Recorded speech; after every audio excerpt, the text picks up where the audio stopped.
Good morning, fellow humans of the internet. How are you doing today? That's fantastic. I'm glad to hear you're having a great day. And if you're not having a great day, hopefully it's made a little bit better by listening to Let's Solve the Universe. Thank you for joining us once again. A few announcements to kick off the show. Do you like to meet the nicest people? Well, you want to go to Mo Mondays then. Mo Mondays Toronto is November 19th. That is this coming Monday. Guess what? I'm going to be speaking there. Oh my God, you'll be able to hear all about my cerebral palsy and everything. Mo Mondays Niagara is also happening November 19th, and if you feel like catching an airplane over to Winnipeg, you can certainly do that. Or if you live there, hey. So November 19th, Toronto, Niagara, Winnipeg, Mo Mondays are happening. Brampton, November 26th, last Monday of the month. You can catch today's guest speaking there, Wayne Hamilton. MoMondays.com for tickets and show information. Hey, do you remember James Lovell, the Apollo 1 astronaut? Do you want to have something in common with him? Then join Toastmasters. That's right, he was a Toastmaster. And it's probably why he has been so well understood by so many people. If you want to influence those around you, become better understood, and become a better leader and person in general, Toastmasters might just be for you. Toastmasters.org and click on the big Find a Club button. My home club, Forest City Toastmasters, 60 years strong. They meet every Thursday. Doors open 6:30. Show starts at 7 p.m. Toastmasters.org. Find a club. You know you want to. Leanne Mayer, she's having her EP release today, November 17th at the London Music Hall of Fame. Go to London Music Hall of Fame website or look up Leanne Mayer, M-A-Y-E-R, music on Facebook to get tickets and show information. Congratulations, Leanne. Your album rocks. The London Mindfulness Challenge 2018 will be happening November 25th at 10 a.m. at Innovation Works London. Look at that. Remember Daniel Carlos from last week? The VRcadia guy? The guy who blew my frickin' mind with augmented and virtual reality? Guess what? He's going to be there. Check the show notes at lstupodcast.com to find out more information and figure out where to get tickets. Or, as always, Facebook rules everything. Look up on Facebook, Mindfulness Challenge 2018, and you'll be able to sign up. It is going to be one hell of an epic day. Okay, on to the show. This gentleman that I had a chance to speak with, Wayne Hamilton, him and I actually met at Toastmasters. He's got an absolute wicked sense of humor. The first time I ever heard him speak, I was on the floor laughing. My God, this guy's funny. He's also incredibly wise, which is probably why he's a consultant to huge corporations and a mentor to entrepreneurs everywhere. He's recently launched the One Chapter book series. Oh, I love those ideas, including the $1 Million Idea, the Luckypreneur. What does this guy have, a horseshoe up his wazoo? And Ask for the Money. So many entrepreneurs don't ask for the money. I remember being a victim of that. He has also co-authored a few books with his mother, Pamela Hamilton. Very powerful stuff indeed. He is the real deal. It's an honor to call him a friend. Look him up on Facebook as W.T. Hamilton or on Instagram, w.t.hamilton. Ladies and gentlemen, it is my sincere pleasure and privilege to introduce the one and only Wayne Hamilton!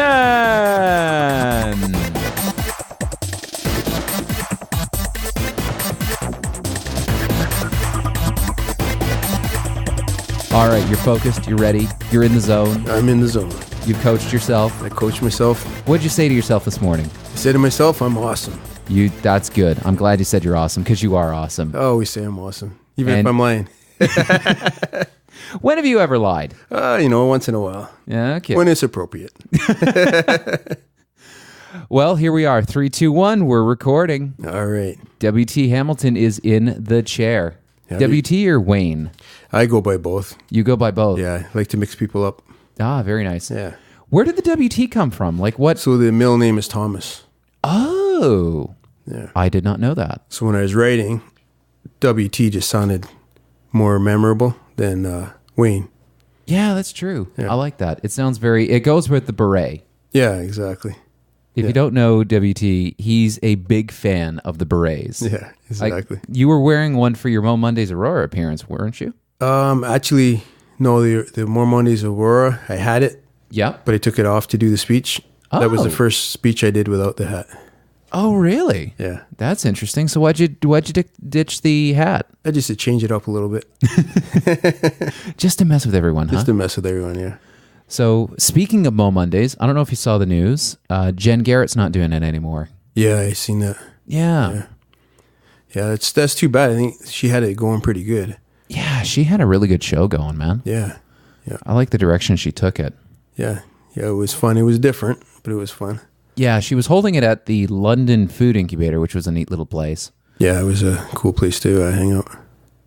So are you going to be taking up the mantle? I will not be taking up the mantle. No, it's a big commitment. It is. Yeah. It is. It's a lot of work. Yeah. I like showing up and doing a speech. Yeah, same here. That's much easier. Oh, yeah. Yeah, sort of. Like on the night of, you'd be surprised. I found it easier to host. Really? Way easier. So all I got to do is do transitional material. Okay, yeah. I just have to transition from one speaker to the next. Yeah. When you're speaking, you got to fill 10 minutes. Yeah. I don't know. I always found the speaking part, I think because you're sharing something and you're trying to entertain. So you got like these two jobs that you're trying to blend into one thing. Right. So I find that a lot of fun. And I usually don't worry about how long it takes. So if I go overtime, too bad for the crowd. You don't look at that timer blinking at the back going, "You're going over!" No, but I found that I've always been just a little bit under time. Oh. So it just, the pace of it kind of works out. But looking at all the hosting, like I don't know if I'd be witty enough to come up with something to say after every speech. I know you were really good at that. I mean, like you had that down to a science. Can I let you in on a secret? Sure. I prepared all those in advance. Did you? Okay. Yes. But it seemed very natural. Yeah, it was probably because I practiced them. Okay. I was just in advance. I would just come up with 4 or 5. That's where, remember I used to do that daily YouTube show in the news today? Yeah. That's where that skill came from. Okay. Of just having like, oh, I've got 30 seconds here to come up with something witty and funny. Mm-hmm. And the thing is, like when you look at most people's lives, there's something cool to say about everybody, isn't there? Oh, there is, yeah. That was the part I never had trouble with. Okay. Like for everybody, I never had trouble with coming up with something about them that was really, really awesome. Mm-hmm. I don't know. Yeah, it just seemed to flow when you did it, though. You wouldn't know that you rehearsed it at all. Oh, that's good. That means I did my job right. You did it good. So we originally met through Toastmasters, right? Yeah. Which was exactly a couple of years ago. Yeah, it was like 2 or 3 years ago. I think I was at Toastmasters for about 2 years. Yeah. Yeah. And we were both members of Forest City Toastmasters. Yeah. Just had their 60th anniversary. Represent. Yeah. Yeah, I was actually at the party. Oh, cool. It was pretty cool. Yeah, how was it? I couldn't make it. Yeah, it was pretty cool. There was a lot of old faces from a long time ago that I didn't know. So, we met new people and a lot of the club members from the current club.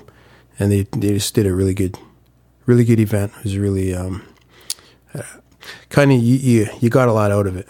Right. Yeah, a lot of history and insight into different things that drove people to excel and succeed in Toastmasters. What made you join Toastmasters in the first place? Well, I started out writing and doing self-empowerment and self-improvement. Everybody was telling me, well, you got to go on stage and speak, right? And I'm like, well, I don't really want to go on stage and speak. I'm a writer. I write books. Right. Oh no, you got to teach this stuff. You got to do workshops. You got to learn how to speak in front of a crowd. So you got to do Toastmasters. I'm like, what is Toastmasters? I never heard of Toastmasters. So I Google it because that's what I do when I don't know things. So I Google it and seeing there's all these different clubs in London. And that's where I found that the one Forest City Toastmasters was the right time. And so I went there and when I first got there, everybody's happy. I'm thinking, wow, what's going on here? Everybody have a good time before they got here? Or, there's like a bunch of couples here. What's going on? And but it just seemed to have that whole energy, that friendly vibe. So, but really, it was just to learn how how to speak better in front of a crowd. That's the driver. I mean, the first few times I saw you speak, you seemed perfectly comfortable on stage.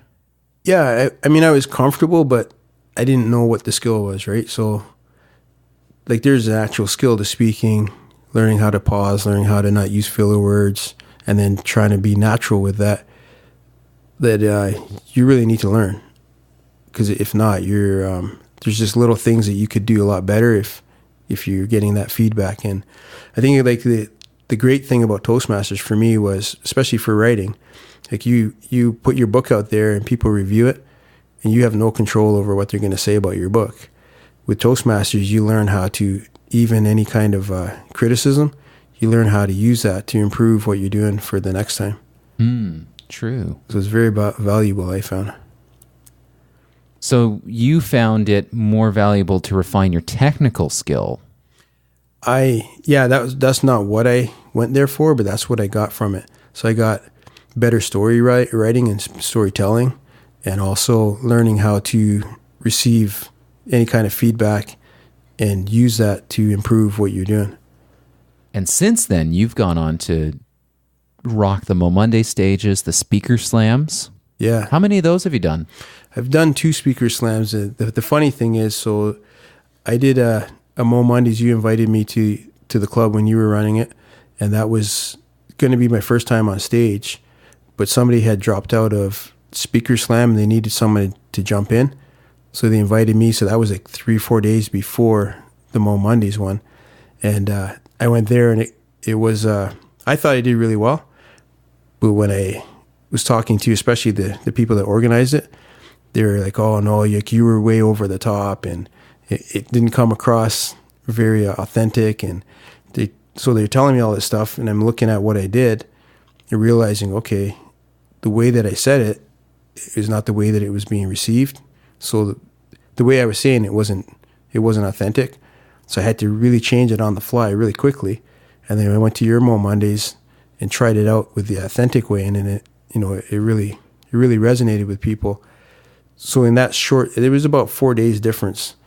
In that short a little bit of time, I was able to use the skills I learned at Toastmasters and revamp that speech quickly to be able to. Because if I hadn't have done that, I think the Mo Mondays would have been a disaster, and then that would have been the end of my story for public speaking.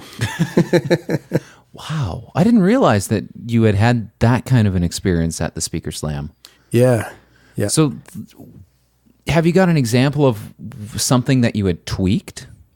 So basically, I went in there more of a Chris Rock style speech, and it was like a bunch of jokes, but they were general, because it's about my relationship and the struggles that I had in the relationship. But I had it more generalized. The jokes were generalized. So what I tweaked was making the jokes about me. And once I made them about me and got more authentic with it, it really resonated. So I think the first time it came off kind of chauvinistic. And the second time I did it, it really came off as, a heartfelt, this is what men need to do. This is what I went through and how I dealt with, relationship struggles. Right. Yeah, I remember that one being very, very powerful. Yeah, and it was the reason I think I did the Chris Rock style the first time is because I really didn't want to tell the story. And because it's I wonder tough why. Story. Yeah, it was a pretty tough story. Yeah. And so once I let down that guard and just became vulnerable, I think it really connected. So, and then I had done that a few more times, and it really did well. But I don't do that story anymore because it's a hard one to relive. So I've moved on to a couple of new stories that I'm telling at Mo Mondays. Isn't that interesting, though? I've noticed that pattern with a couple of people where the second that they go, I'm going to tweak this story and I'm going to make it way more authentic. And it's just the language because the story's there. Yeah. But they just tweak the language, make it a little bit more authentic, and suddenly they connect with the audience like crazy. Yeah. It's all about taking off that mask. Like, we all wear these different masks depending on what we're doing and what we think we should show up as. But when you start to really let go of those masks and really just be yourself, that's when people really connect to you.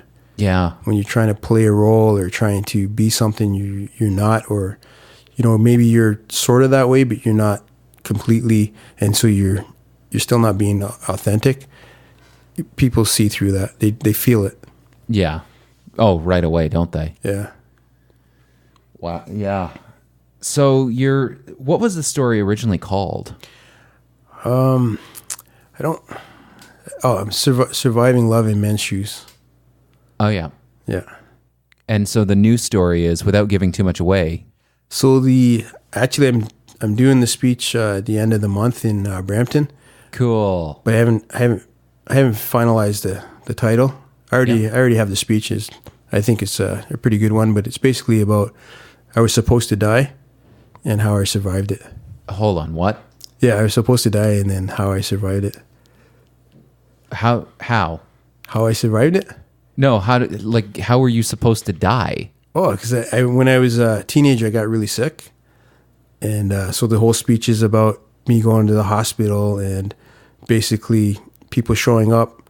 And because, you know, I'm 17, I know everything. I don't realize why everybody's coming to see me. So I think I'm in the hospital. Everything's great, right? And I'm fine. And so it's the whole journey of what happened. And, you know, spoiler alert, I didn't die. Well, that's a good thing. But holy crap. Yeah.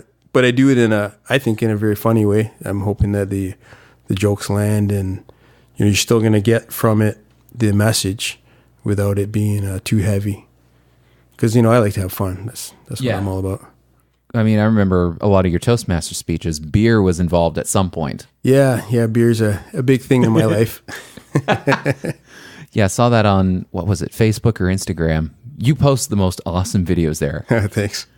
You've got, check out his Instagram profile. How can people find you on Instagram? It's just WT Hamilton. WT Hamilton. And you've got that shaky back and forth style, which like, yeah.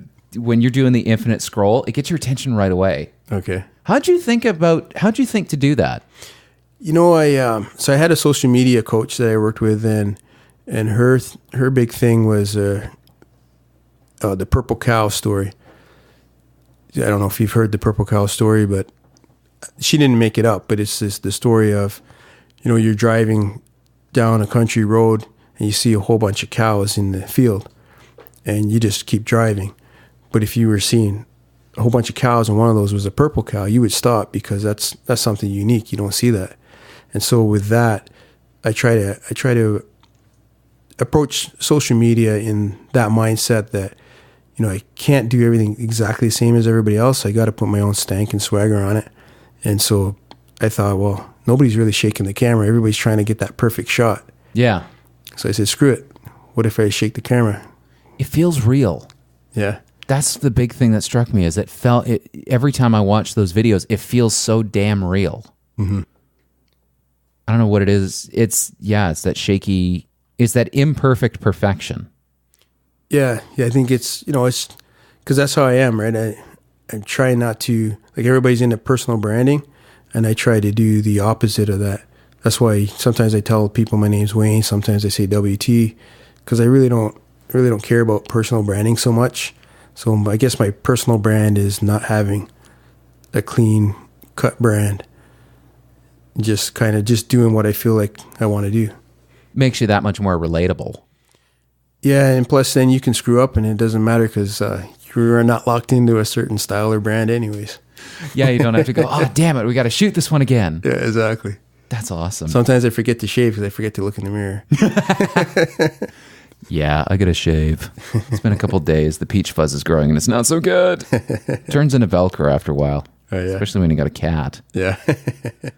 So you mentioned at the top that you were an author, mm-hmm. and you're also a consultant. Yeah. You do a million different things. Yeah, I do. And this year, really, so at the beginning of the year, or really, because my year starts in October, so my fiscal year. So yeah. By October last year, I had a whole bunch of stuff going on, and I started to kind of lose track of, you know, what is my main thing. If I go into a room and I got to do like a 30-second pitch, what is my main thing, right? And I was looking at I have these different income streams, but am I really making a lot of money in all these income streams, or are they just potential things that I could make money on? So I had to start to focus on what my main things were, because I was trying to do like I had a YouTube podcast style show that I was doing videos. I was like all over the place doing ClickFunnels training. So I realized my main thing is writing, and that's what I'm passionate about, and speaking on stage. I was really falling in love with that. So I've really kind of focused on that more than anything else, just because I was finding that I was doing 20% of 10 different things instead of 100% of one or two things. What was the catalyst that made you start to drop some of those extra items? I was finding that I wasn't putting enough time into anything to really make any of those things work properly. So I was realizing I was just spread out. We all say, okay, entrepreneur, you got to be busy, and it's all about doing tasks and how many hours you put in. But I'm looking at it as, but if I'm not putting quality time into any one thing, how is it going to grow? Yeah. So that's what really triggered me to say, okay, it's great that I got 5 things going on, but I'm really only making money in the consulting. But all these other things that are supposed to be extra income, they weren't doing anything because I had too many different things going on. They ended up costing you money. Yeah, it costing money, and you're getting burnt out. But you were smart enough to avoid the trap of sunk cost. Yeah. And that's a tricky one for entrepreneurs, I feel. Mm-hmm. If there's one theme I'm finding is starting to emerge out of this podcast, it's the idea of a nonlinear path to success. Yeah. And I feel like a really interesting part of that, and I wonder if you can speak to it, is the idea of knowing when to drop something. Well, it's so we all have 24 hours, but things take time to grow. So you have to look at, okay, what is it that you're trying to do, and how much time is it going to take to grow? You have persistence, but you also have to have some patience. And I think we're living in a time right now where you can get your information instantly off of Google. You can order your book instantly. You can go buy a book at the store. There's nothing that you really have to wait for except for success. And people are losing the idea that you have to wait for success. They think that it's like when you see my Instagram stuff, you have to realize I only started doing Instagram maybe a year and a half ago. I was already pretty successful at that point. If I was doing Instagram 5 years ago, it would be a totally different experience for the person that is following the feed, because you would see all the different struggles that I was going through to get to where I'm at right now. But if you're looking at my Instagram, you're going to think, oh, this guy, he's instantly successful. He's doing all these things. He's writing books. He's getting reviews. But there was a whole process. Like, this thing started in 2012. There's a whole process to get to where I'm at now. And the big thing where I'm at now is because I'm persistent. So there's a lot of people that I met that were in personal development that aren't in it anymore, that started when I started, but they just didn't stick with it. So I think that's where a lot of people struggle, is just, you can't put your whole success on a calendar. You can put stages of success, but some things take longer than you planned for. And that's hard. It's hard to understand, okay, how am I going to fund this if it's going to take me a year and a half instead of 6 months? Or what's my game plan for that? Or how am I going to attract investors if this thing's going to take 2 years to build and I'm only on my first month? Yeah. Or how is my family going to react? Yeah. Yeah, and your family, they're excited for you when you start, because everybody thinks, oh yeah, it's just going to be an instant success. Are they, though? Usually, I find family and friends are excited when you start something new, whether it's an entrepreneur thing or it's a job, and they're excited when you finish something and you start something else new. So if you start an entrepreneur business, they're excited at the beginning. And then when you say, okay, I'm not doing this anymore, I'm going to get a job, or I got a job, they're excited again for you. But that in between, they're like, okay, why is this not working? What are you doing with your life? Why is this taking so long? Right. They're expecting, that's interesting. They're expecting they're not equipped to help you when the times are rough. Some of them. But the thing is, so you decided to be an entrepreneur, but you didn't ask them to be an entrepreneur with you. You didn't ask them to be a part of that journey. So you can't expect them to be invested in the success of it. True. Very true. And especially if they come from a different mindset. Yeah. You know, if you've got a family that is very traditional, or they, really stick to the 9 to 5. Mm-hmm. And you saying, oh, well, to hell with that. I'm going to go be an entrepreneur now. Yeah, exactly. And, there's risks to it and there's rewards to it, but it's all you. Like, you get all the benefit from it. They're not really going to gain anything in that transition from starting to, the big success payday. So you can't expect them to understand or even really care. And so I find a lot of entrepreneurs, like that's what I wrote about, the Lonelypreneurs, one of the books I wrote, the one chapter books. And it's all about, okay, how do you connect with people that are like-minded? Because the people that are around you, they're not on that journey, and you never asked them for permission to do it, and they never said that they were going to help you to do it. So now how do you find other people that you can relate to when, it's 2:00 in the morning and you're frustrated and you need to talk to somebody that's gone through it before? And that's how I tell people what you need to do to be able to set up a network of support. A network of support. How do you make sure that you've got a network that supports you but isn't blind to your faults? So you don't want to surround yourself necessarily with a bunch of yes men, right? Well, see, yes men are people that work for you. Right? So you want genuine connections, friends and people that you network with, you do some joint ventures with, but people that have been through stuff and they have nothing invested with you to gain from your success or failure. So they're going to help you just because they generally want to see you do well. And vice versa, when they need something, they're going to say, hey, I'm running into this. Did you ever have this happen to you before? How did you deal with it? So they're not, you can't just go to the phone book and find those people. But as you're networking, that's one of the reasons why you network. And networking, not just, so you network online and offline. So it's not just offline. I mean, you can find a lot of good connections online as well. But once you start to connect these people, and you're looking for people in different time zones too, because that's why you'll be able to reach out to somebody at 2:00 in the morning if they're on the West Coast, because it's not 2:00 in the morning in the West Coast. So if everybody is in the same time zone as you, you got a problem. True. How many ventures do you think you've tried and said, this isn't for me, versus the number that you've tried and kept? So most of them are failures. Most of the ventures are failures, whether they're, things that I've done myself or joint ventures, partnering with people or multi-level marketing, any of that stuff. But all of them have helped me to be able to build what I've built.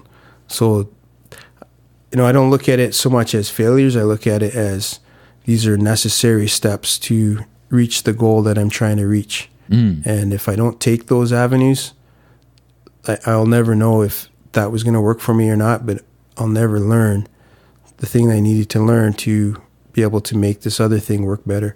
So, I mean, to answer the questions, just off the top of my head, at least 5 or 6 different things that have just gone south for whatever reason. Some of them huge.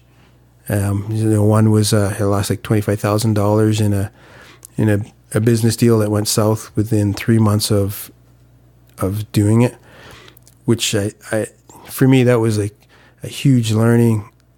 I would not trade that experience for anything, because I learned so much with how to work with investors, how to look at short-term, mid-term, and long-term investments. How to see red flags when you're getting into things, working with different people. So I mean, it was a huge asset to go through that, because I had the right mindset. other people that might have been a huge disaster, and maybe they would never do any entrepreneur things again. Back to the corporate world. Yeah. Back to the 9 to 5, play it safe. That's interesting. Wow. Yeah, that's a decent amount of change to lose. But at the same time, the amount of skills that you gained out of that.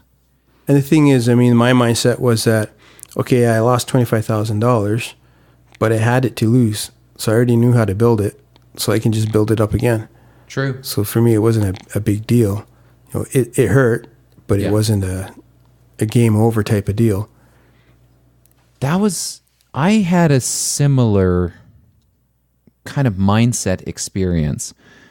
I've had business ventures that have gone south, and there's ones that I've definitely lost money on.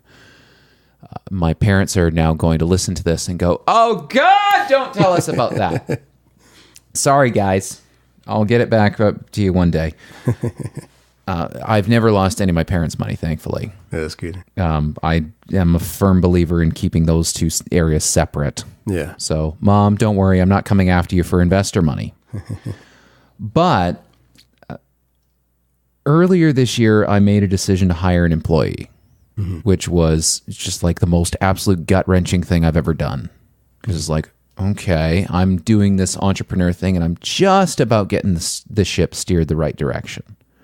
Like, things are working out. I'm able to bring in a good amount of coin to pay the rent and support everything. And the business is building and growing, but I can't do it alone. Mm-hmm. So I went, oh my God, do we take the risk and hire an employee? And then I shifted the mindset and thought, well, hold on a second. How is it really a risk? Because let's run on the assumption that you've been able to bring in X number of dollars per year for the last 4, 5, 6 years. That's a lot of evidence to say that you can do it again. Yeah. And if you've got another body, and let's say they're even 33% as efficient as I am, if that reduces my workload by a third, and suddenly I've got that much more time to get out there and pound the pavement and drum up sales and do all that stuff, well, won't that be worth it? Yeah, exactly. Like, it's really interesting to try and shift those mindsets, isn't it? The mindset is the key to everything. If you don't have the right mindset when you're going into something, if you have a negative mindset or a mindset that's looking for worst case scenarios, you're never going to succeed, because you can't grow something out of negative energy.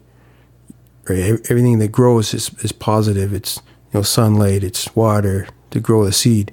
Right? Everything that you grow has to have optimism. Right. So if you don't have a mindset of optimism, you're never going to be able to succeed. You're just going to struggle, because even when you succeed, you're going to downplay it. You're going to look for things that could go wrong, and then you're going to try to find those things that could go wrong, because you don't feel like you've really worthy or deserve that success. Dude, what you're saying right now is exactly my mindset pretty much my entire life until about a year and a half ago. Yeah. Of just like, oh no, it was nothing. I'd say stuff like, oh, that was nothing, or, yeah, there were other people that helped contribute, or, I just got lucky. Yeah. My big one was always going, I'm going to assume the worst will happen.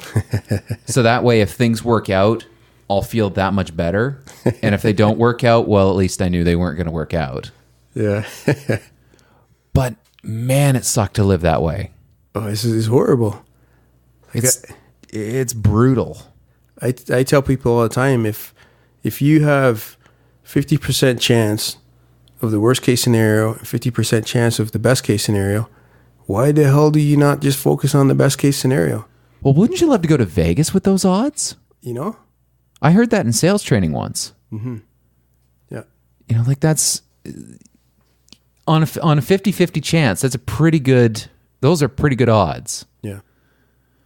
I remember looking at baseball players once and going, man, a guy who hits it out of the park 30% of the time they're a Hall of Famer. Mm-hmm. Yeah. And yet a 30% on a test in school, and you'd be held back a grade. Yeah. Well, we don't hold people back anymore, but anyway. You get my point. Yeah. It's fascinating. How do you control your mind? Oh, it's very easy. And is it available in your 12-step program? It's available in 2 steps. So I crack a beer open. That's one way.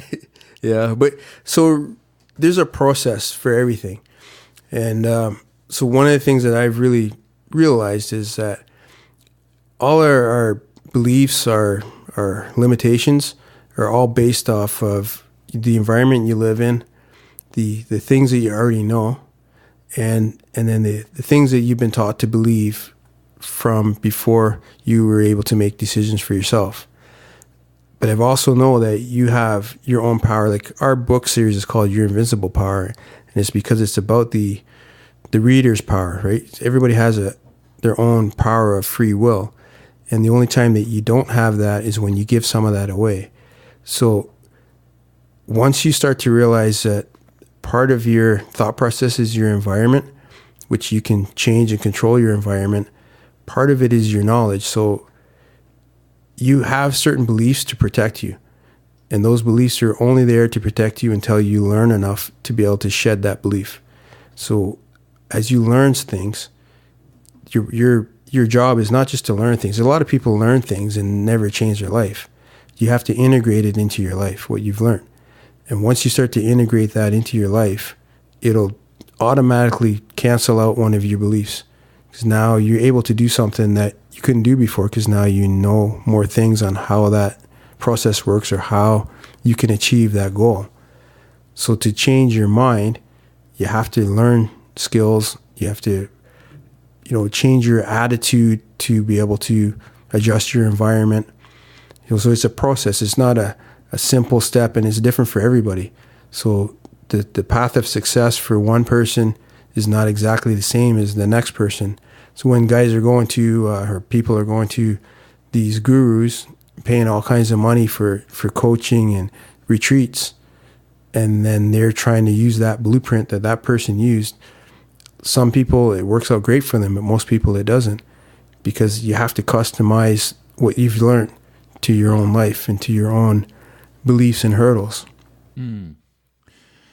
Sometimes those blueprints strike me as what worked yesterday. It's, it could be what works yesterday, but I really think that everything has use, but you have to customize it. You can't just take it word for word. You got to look at it and say, okay, how does that apply to me? I don't have this issue over here, but this thing that they were talking about, that one really relates to me. So how do I do that? And then you crack open a beer and you start to figure out how it works, how it applies. But the key is you're taking action. You're not just sitting back and listening to something. You're actually taking action on something. Yeah, it's taking action, but it's even farther than that. It's integrating it. You got to integrate it into your life. Because once it becomes a part of your thought process and a part of the way that you see things through your lens, then the taking action becomes a natural course. But if you're just gathering information and you're throwing it in your notepad and you look at your notepad once in a while, it's never going to become a part of your process. It's just going to be, some cool shit that you know. Right. I bet you picked up a lot of that stuff over the years, though. Yeah, it's, I'm constantly learning. There's things that I learn, this month that help me to increase what I'm doing. So there's things that say there's beliefs that I have that are hurdles that I don't realize I have until I learn a new piece of knowledge. And then all of a sudden I'm like, oh, but I used to think this, I didn't even realize it, but it's because I just didn't know. You only can know what you know. You don't know what you don't know until you know. You know? So, yeah, it's a process of thinking on purpose, and that's what I talk about a lot. It's like you have to think on purpose, and then what you're thinking has purpose. How much of this have you put down into those books you've written? Because you've written a lot of those one-chapter books. Yeah, so the one-chapter books are about entrepreneur struggle. So each book is about an entrepreneur struggle, but every book has mindset breakthroughs. So basically, they're mindset breakthroughs that I learned in business and how I use personal development and personal empowerment for business purposes. Interesting. What inspired doing one chapter books? Well, I was looking at a stack of books I had in my room because I have all kinds of, and most of my books are about business or marketing. And I realized that they all had one thing in common, and it was I never finished reading any of them bad boys, right? Because as soon as I got to the hurdle that the reason I bought the book, I wanted to put that into action right away. And then I would never go back to the book. So I thought, well, why spend all this time trying to write a great book with 150 pages, 200 pages, when someone's only going to read one chapter that they need and then do the things that chapter told them to do? Why not just write the one chapter? That way somebody can refer to it quickly and easily, and then they can put that into play right away. So they're almost like quick reference guides to business. Exactly. Interesting. It's like a little, like me coaching you. You're having my mindset coach for you. Just whenever you need it, you just grab it, read it quick. How many have you written to this point? I have 5. Wow. 5 that I've published. Are you ever going to compile them into the book of one chapter books?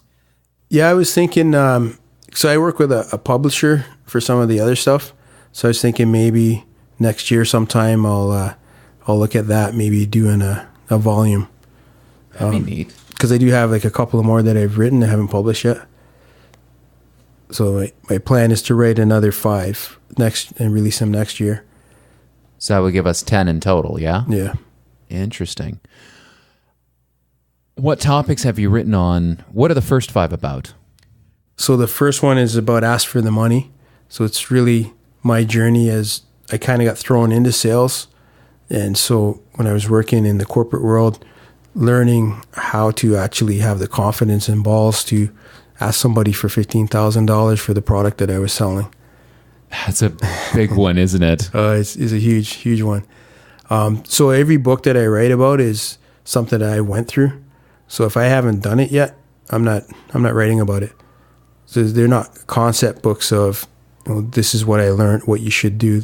They're actually, these are the things that I've gone through, and I write them in like a story. So that the people in the books are fictional names, but they're based on real things that have happened.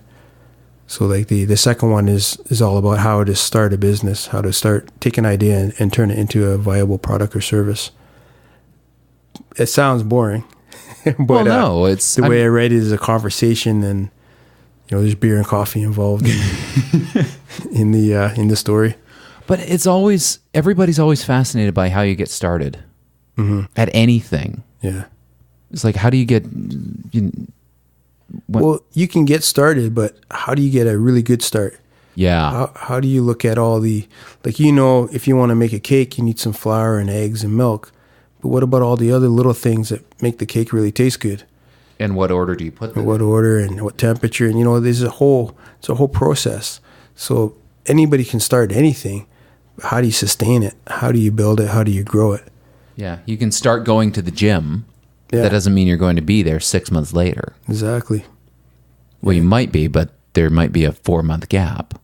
And you might just be stuck at the beginning. And you didn't really gain or get very much out of the gym because you don't really have a plan, of how you want to progress and what your success looks like 6 months from now, a year from now, that type of thing. Because there's getting started. Then there's the sustaining it, that in-between bit. If I think back to a lot of the books that I've read, different self-help books, different guides, that's the one part that's always bothered me about some of those stories is I see the beginning bit. I'm sure you've seen this. There's a bit of a pattern there. I was a person, then I was a loser, then I was at the bottom. Then I found this magical path. And 2 years later, I'm a millionaire with a beach house in God knows where. Yeah. Meanwhile, I'm wanting to know, well, what did you do in that 2 years? Because you probably didn't get that formula right the first time. Yeah. I'm guessing you didn't get the formula right the first time. Yeah. So what the hell happened in between there? Yeah, exactly. And so that's what my books are about. It's how, here's the struggle. Here's how I dealt with it. And here's the mindset, because it's all about the mindset for me. So here's the mindset that I use to get me on the path to be able to write books. Like before I decided to write books, I wasn't a writer. What do you mean you weren't a writer? So I was in sales. I was working in a company, and then I started learning about self-empowerment and started writing down things to do with that, right? But the moment I decided that I was a writer, that kind of changed my reality, and now my focus and everything I was doing was geared toward being a writer. And so then I became a writer, and then I wanted to become a motivational speaker. So before I was a motivational speaker, I wasn't. Right? So what my point is that you can change, once you have the right mindset, you can change who you are, what you do, what your reality is, as soon as you decide that you want to change it. So that's freaky, because I've heard that from other people, but the difference is you feel real when you're saying it. And I've also seen that transition from somebody who wasn't a public speaker to somebody who really is. Yeah, and it's all mindset. So that's what these books are about. It's like, if you really want to succeed at anything, you have to have the right mindset first. Because if you don't, it's going to be a real struggle, because you're battling your own beliefs and you're battling what you perceive as a limit. Because, they say we live in a limitless of possibilities, but it's not really true. You live in, like, your limits are your beliefs. So until you shed those beliefs with knowledge, with experiences, with understanding that you have a power of free will, and understanding when you're giving it away, and sometimes you need to give it away, so you got to understand you're just renting that out. Like, say, I run into people that are like drug addicts, and part of their recovery is getting a belief system that is not their belief system, but it's something that they've learned, whether it's religion or something else, but that's helping them to make better decisions for themselves. So, but they're leasing that power to someone else, letting them help them to make decisions. But as they get through those stages and they get to a point in their life where they're really strong in what they know and how they can deal with themselves, they can take that power back and start to use that knowledge now and shed some of those limits. So you're limited to what you know. You're limited to how you see things and what you believe. So someone that's living in one part of town might say that, it's a really depressed area and there's a lot of crime, because that's what their environment is. Another person in the other part of town, oh, this place is great, there's all kinds of opportunities, there's all kinds of great things going on. It's really just a perspective, right? But it's also your experiences that you're getting from the life that you're in. But it's like I said, if I decide I'm going to be a writer, I become a writer. Not overnight. Sure. After many nights, but yes, progressively I get better at writing. I get more confident to be able to publish books and to do things, because I decided at one point I'm now a writer. And you took action in that direction. I took action in that direction. So when you take action, you're drawing it to you, but it's also drawing you to it. Mm. I read a lot of Scott Adams' books. Have you read his stuff? No, I haven't. So he's the guy behind the Dilbert cartoon or comics strip. Okay. One of his books, How to Fail at Almost Everything and Still Win Big, which I love. I think I've seen you post that on Instagram or Facebook. Probably at some point. Yeah. I know I posted his latest one, Win Bigly. Okay, maybe it's that one I've seen. Yeah. It's basically a collection of his blog posts between 2014 and 2016. Still worth a read, I'd say. Mm-hmm. For those of you who aren't Scott Adams fans, don't shoot the messenger. Read his stuff and separate the Trump side out of it, and there's some good material there. Mm-hmm.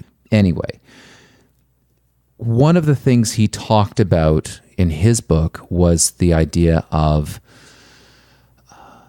affirmations. Mm-hmm. Saying, I, Scott Adams, will be a great cartoonist. Mm-hmm. Yeah. And that he kept repeating these affirmations. He tried one and it worked out, and he thought, oh, it must be a fluke. And then he tried a second one and it worked out, and he was like, oh, probably a second fluke. Like, what are the chances? And then he set one and went, what the hell? I'll be a great cartoonist. Mm-hmm. And now he'll even admit he's not the best cartoonist in the world visually. He's not the funniest cartoonist, mm-hmm. but he's got a combination that has made him pretty freaking rich. Uh-huh. Like, the guy has quite the bitchin' place to live. Mm-hmm. But part of what he talks about is that, just what you said, by visualizing and repeating to yourself, I am a writer, I am this, I am that, you can actually, that will start to move you in that direction. Yeah, it will. The thing that I just caution, so with affirmations, I like to call them declarations, because you're declaring to the world that, like say we live in this 3D world, but there's also 4Ds and 5Ds. So however it works, you're putting it out there, putting this energy out there, but you still have to take some action after. So a lot of people, they do declarations or do affirmations in the morning. I am rich, I am this, I am that. And then all through the day, oh, my life sucks. Things are so hard. And they just beat themselves up. So then what are you telling yourself? Are you telling yourself you're rich? Or are you telling yourself you're broke? Mm. Because it all goes into your subconscious, right? And your subconscious just gets all these messages, and then it's like, well, what the hell do you want me to do, dude? You're in conflict. Which one do you want to be? Interesting. Yeah. So that's where, like what we talked about before, what is your best case scenario? You should just focus on that. Mm. That's what an affirmation is. This is the best case scenario that I want to have. This is how I want things to go. So you really almost want to structure them in a way that it's not, because I've heard people say, or I've actually seen people's affirmations written down. Like, one of them is, I am rich. And I saw their bank balance and went, dude, sorry, but you ain't rich. Like, a negative number, no matter how you spin that, means someone is reaching in your pocket and you don't have it. So I suppose you have to look for an affirmation that's not a lie per se. Not really. So I had a situation back in 2012 when I kind of got into the whole writing, the personal development. I had a mountain of debt. I was facing a mountain of debt and didn't really know how I was going to get out of it. By the way, Wayne just pulled out some money out of his pocket, and I'm looking for the strippers. So what I did is I decided, okay, I have all this credit card debt. What does it matter if I have another $100 in credit card debt? So I took $100 cash advance. I carried it with me. And so when I say I'm rich, I would say I am rich, and I would count the money and feel that money. I wouldn't use the money unless I really had to, but I would start to feel rich. And then what happened was I'd go to the store, see something on sale that I was going to buy anyways, like at the grocery store. And then I would say to myself, okay, I just saved some money. That's like magic money. I didn't have to spend that extra 20 cents, 30 cents. And I started to feel like I was making more money. Things were going better. And then I'd do those affirmations while touching the paper money so I could see the actual, because I know I have $100. If I'm hungry, I can eat something. If I need gas, I can buy it. No matter what my bank account says, I have this $100 in my hand. So that's a technique you can use to really start to push yourself toward having money, even when you're broke. That's interesting. So it's more than an affirmation, because you actually have a physical, and then you're acknowledging, like anytime someone would buy me a free coffee, I'd give gratitude, but I also realized, okay, I didn't have to buy a coffee. I got that coffee for free. That's free money. It's that's $2 you didn't have to spend. Yeah. So that's another, like I say, it's all about mindset, right? But when you see things, best case scenario, you start to draw that into you, and then it starts to draw you to it. Wow.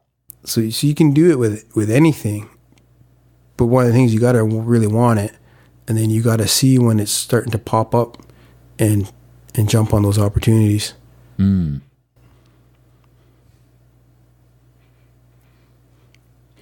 Some deep stuff, huh? The idea of having that physical money too that's some powerful mojo. I mean, that's, having credit cards in plastic is one thing, and seeing the digits on your bank balance is one thing. Mm-hmm. I still get squirrely when I have $20 in my hand. I always carry $100 now or more, but at minimum, if I use some of it, I always put it back after, just so that I always feel like no matter what, I have the power to buy myself a lunch or buy a lunch for a friend, or I'll give money to homeless guys because it makes me feel good. I know it helps them, but I do it more for myself. Sure. But it makes me feel good, but also because I can. And there was a time where I really couldn't. I had a mountain of debt and no real game plan of how to get out of that. But once I started doing that technique and changing just what I was expecting out of life, then that's the empowerment thing, right? It starts to build your belief that, hey, you know what, I can change whatever I want. Like, so I went from that to being able to say, hey, I'm an author, and now saying, I wanted to be a public speaker, and now doing public speaking.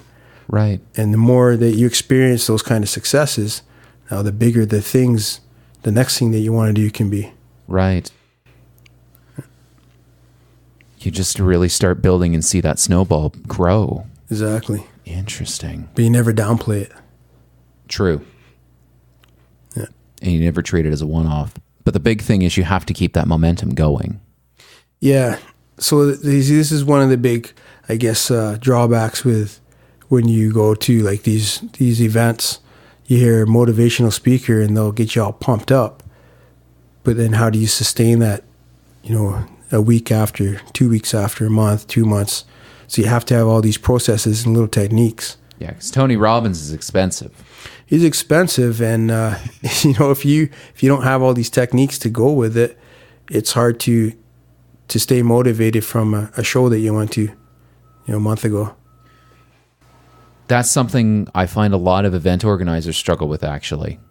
So my event app tracked this. One of the biggest problems we set out to solve is how do you maintain that momentum after the event's done? Mm-hmm. Because why the hell hold an event in the first place if you're not looking to change something? Yeah. The whole reason we get everybody together in a room for whatever it is we're looking at life and going, in some way, we're going to improve this. Mm-hmm. We want to make this better. Yeah. And it's really easy to get everybody in a room, get everyone pumped up and excited. And I've been to those insurance conferences where they get the big ticket speaker and it's, here's how to feel good and close more sales and just get out there and you can do it. Mm-hmm. And everybody's feeling pumped and excited. And at night, the wine and beer flows. And the next morning, everyone trundles in. Yeah, exactly. Sort of. Yeah. With, one eye open. Mm-hmm.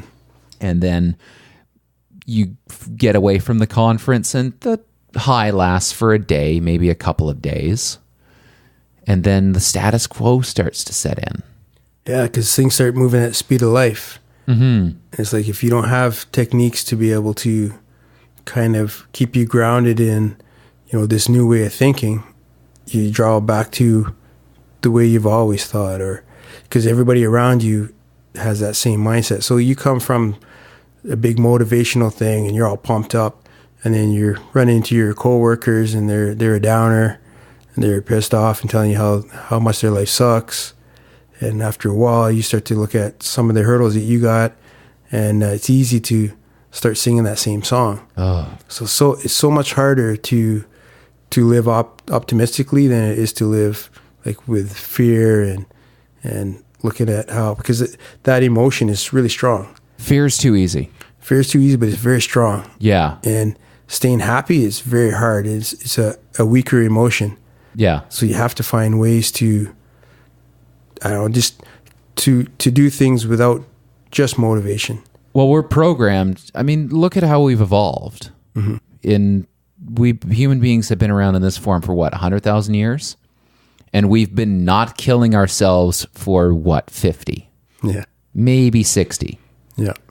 You know, if you edit out the cold, like if you say that even in the Cold War we were really trying to kill each other, so we've had maybe 20 years of solid relative peace in all of human history.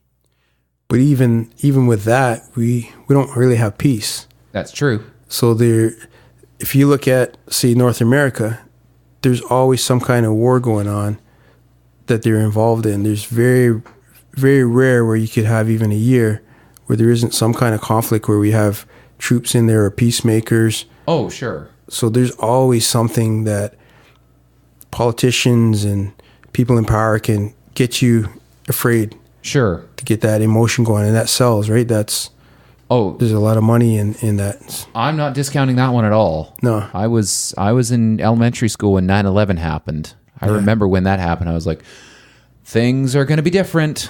I'm not entirely sure why, but shit just went down, and it's going to be different. But I'm more narrowly defining it as the majority of the world is not trying to kill the majority of the rest of the world. Okay. And I generally consider that to be true. Yeah, we've got wars. We'll always have war. That's just how we are. But if you use my definition, then really we've only been in this state since maybe 1990. That's only 30 years, less than 30 years worth of human history out of 100,000. So that entire time, we've basically been a fear-driven organism. Happiness and contentment is an anomaly. It is. It's. I think it's one of those things where people are starting to realize that they don't have to have. It's not either or. They don't have to have their life all this way or all that way, and you can start to blend some things, right? So it's like you can eat more vegetables without having to become a vegetarian. You know, if you like meat, you can still eat meat. It's okay, right? You don't have. I find that right now there's two type of people. Some people are just extreme. It's like he's all this or all of that, and then you have other people that are more open-minded. But I think more people are becoming open-minded to understand that you can experience different things, and you don't have to be defined by one or two things. Like if you're a Trump supporter, that doesn't mean that you're completely the worst person in the world. It just means you have that thing is something that connects to you. But you could also be relatable in other areas that just because somebody doesn't agree, two people don't agree with the same political views, but they could still have humanitarian views that they can agree on. But I think right now people get very extreme and polarized in how they see things. And so then when they hear a guy like me talking, it kind of wigs them out. It's like, that's not how life really is. That guy's in La La Land, right? He's in La La Land. He hasn't been on Twitter lately, clearly. No, that's interesting. When you say something like that, I think back to people in my life I know who are Trump supporters. I think back to people who are Hillary or more Democratic supporters. And every single time I go, we're basically on the same page here. It's just a matter of degree. We want a nice place to live. That's really what it boils down to. We want to feel safe. We want to feel like we belong. That we're on the same page, aren't we? Yeah, I think the issues that we have is, we're tribal in nature. Yeah. So no matter what, you're going to find things that differentiate, and you're also going to look for people that are like-minded. So you want to be around people that all agree with everything that you think. But then we kind of isolate ourselves from seeing points of views from other people and their experiences. And so that's a kind of a limit that I think people they fall into a lot, where you think is great because you're around all the same type of people, but you're not really growing. You're not understanding or seeing different perspectives. But it's a natural thing to want to be around people that are all the same. Sure. Well, and how many people are actually out on the extremes, though? I feel like it's for the people that are either completely on the left, completely on the right, or completely vegan or completely carnivore only. Mm-hmm. I feel like they're in the minority. They just happen to be really loud. Exactly, yeah. And then everybody else is like, dude, I'm too busy. Yeah. Have you ever tried being an actual vegan? It's a pain in the ass. For me, I like to just have fun, right? So I don't want to have to go somewhere and have to think about what I'm eating. So I want to just eat and have fun. If it's good for me, that's great. I try to be conscious of, how much good stuff I eat, but I don't like to have limits. So I try to have the least amount of limits as I can in my life. So you're not interested in organic chicken and finding out what its hobbies were? No, I mean, I'll eat it. But if it's not organic, I'll eat it too.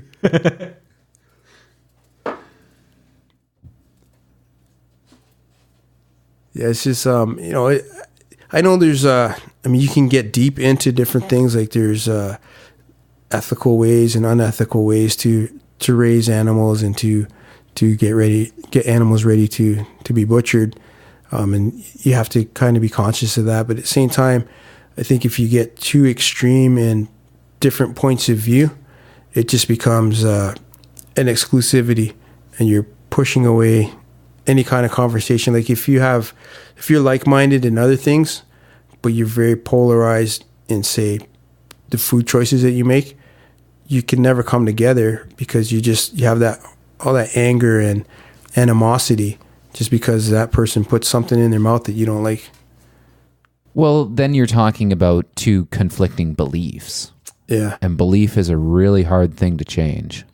Yeah, and that's why I say with knowledge will help you shed some of the beliefs that got you to where you need to be now, but are holding you back from where you need to go.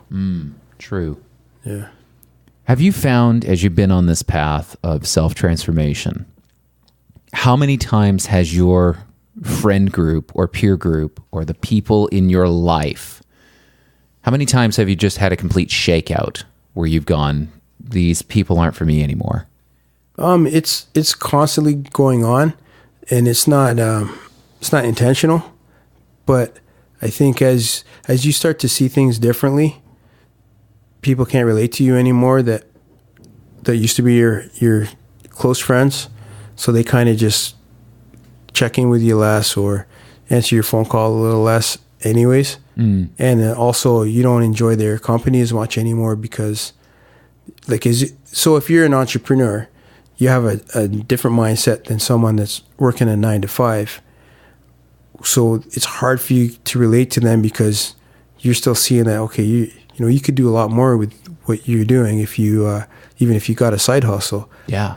But they don't see it that way and they think you're just crazy and you're taking too many risks. So it's kind of like, it's a natural, I guess, transition. But you're always replacing with people that you can learn more from. So that's what I find a lot.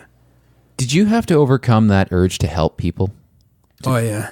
Yeah, that was a huge lesson for me because as I learned more and I would see people post, especially on Facebook. Yeah. And they're posting like they're in crisis, they're having trouble with this. I'd reach out and if they responded, they would kind of listen, but they wouldn't do half the things that you're saying. And then it would just turn out to not really work out. So I started to realize that unless they reach out to me, just leave them alone because a lot of times people they want to be the victim. They just need to have that, that compassion. So, you can offer your compassion or not. Sometimes you're enabling them to stay where they are. Sometimes you're just helping them by saying, hey, I see you. I acknowledge you. If you ever need help, you know what I do. But there's a fine line. But before I try to get too involved, and it would never work out because they weren't looking for my help anyways. That's the thing I've found with a few people that I've known. They've had these different crises or different problems, posted them publicly or confided them.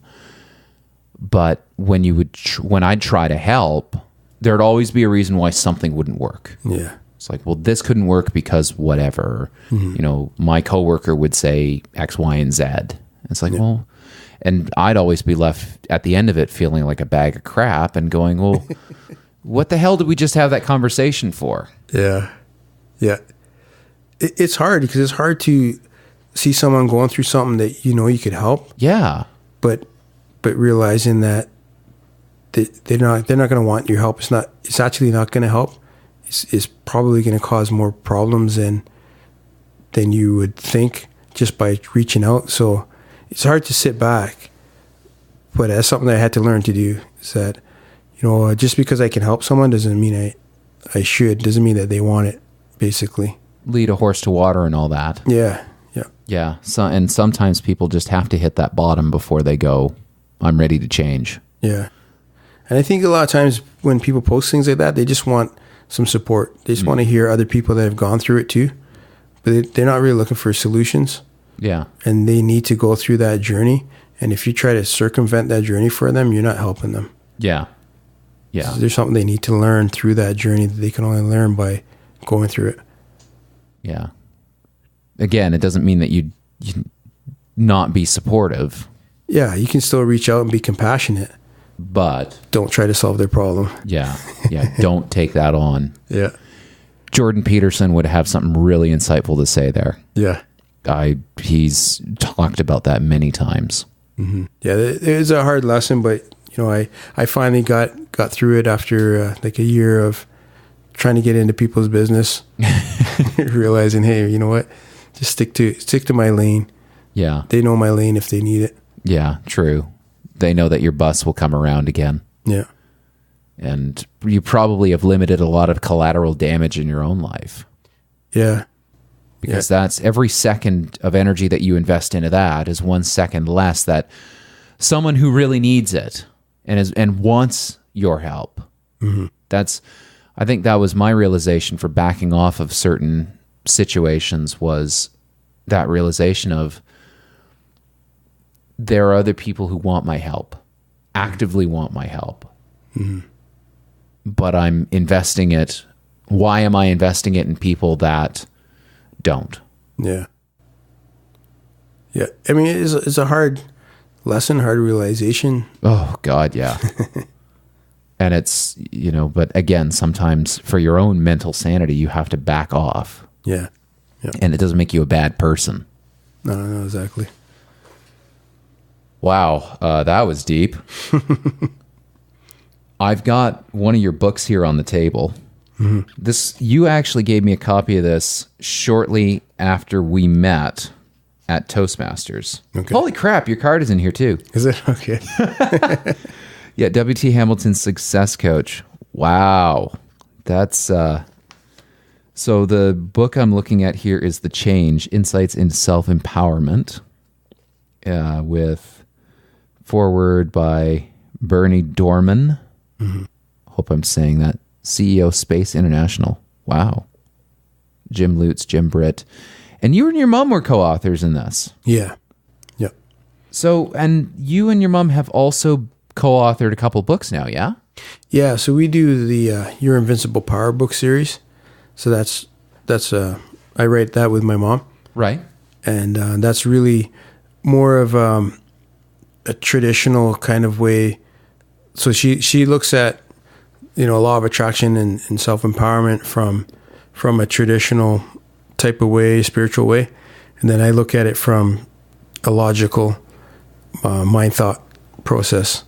So then we have those two kind of ideas that kind of clash, but they kind of complement each other. So you can get from it, you know, I look at the practical way to use these things in those books. So it's a little bit different from the one chapter book, because the one chapter book is really for business. Right. And this one is for everything else. Interesting. How many of them have you written now? So we just released one. It's all about improving your health. It just came out, but we've got, I think, 4 or 5 of those. Cool. Yeah. That's a lot. Yeah. What made you work on this with your mom? I was really accidental.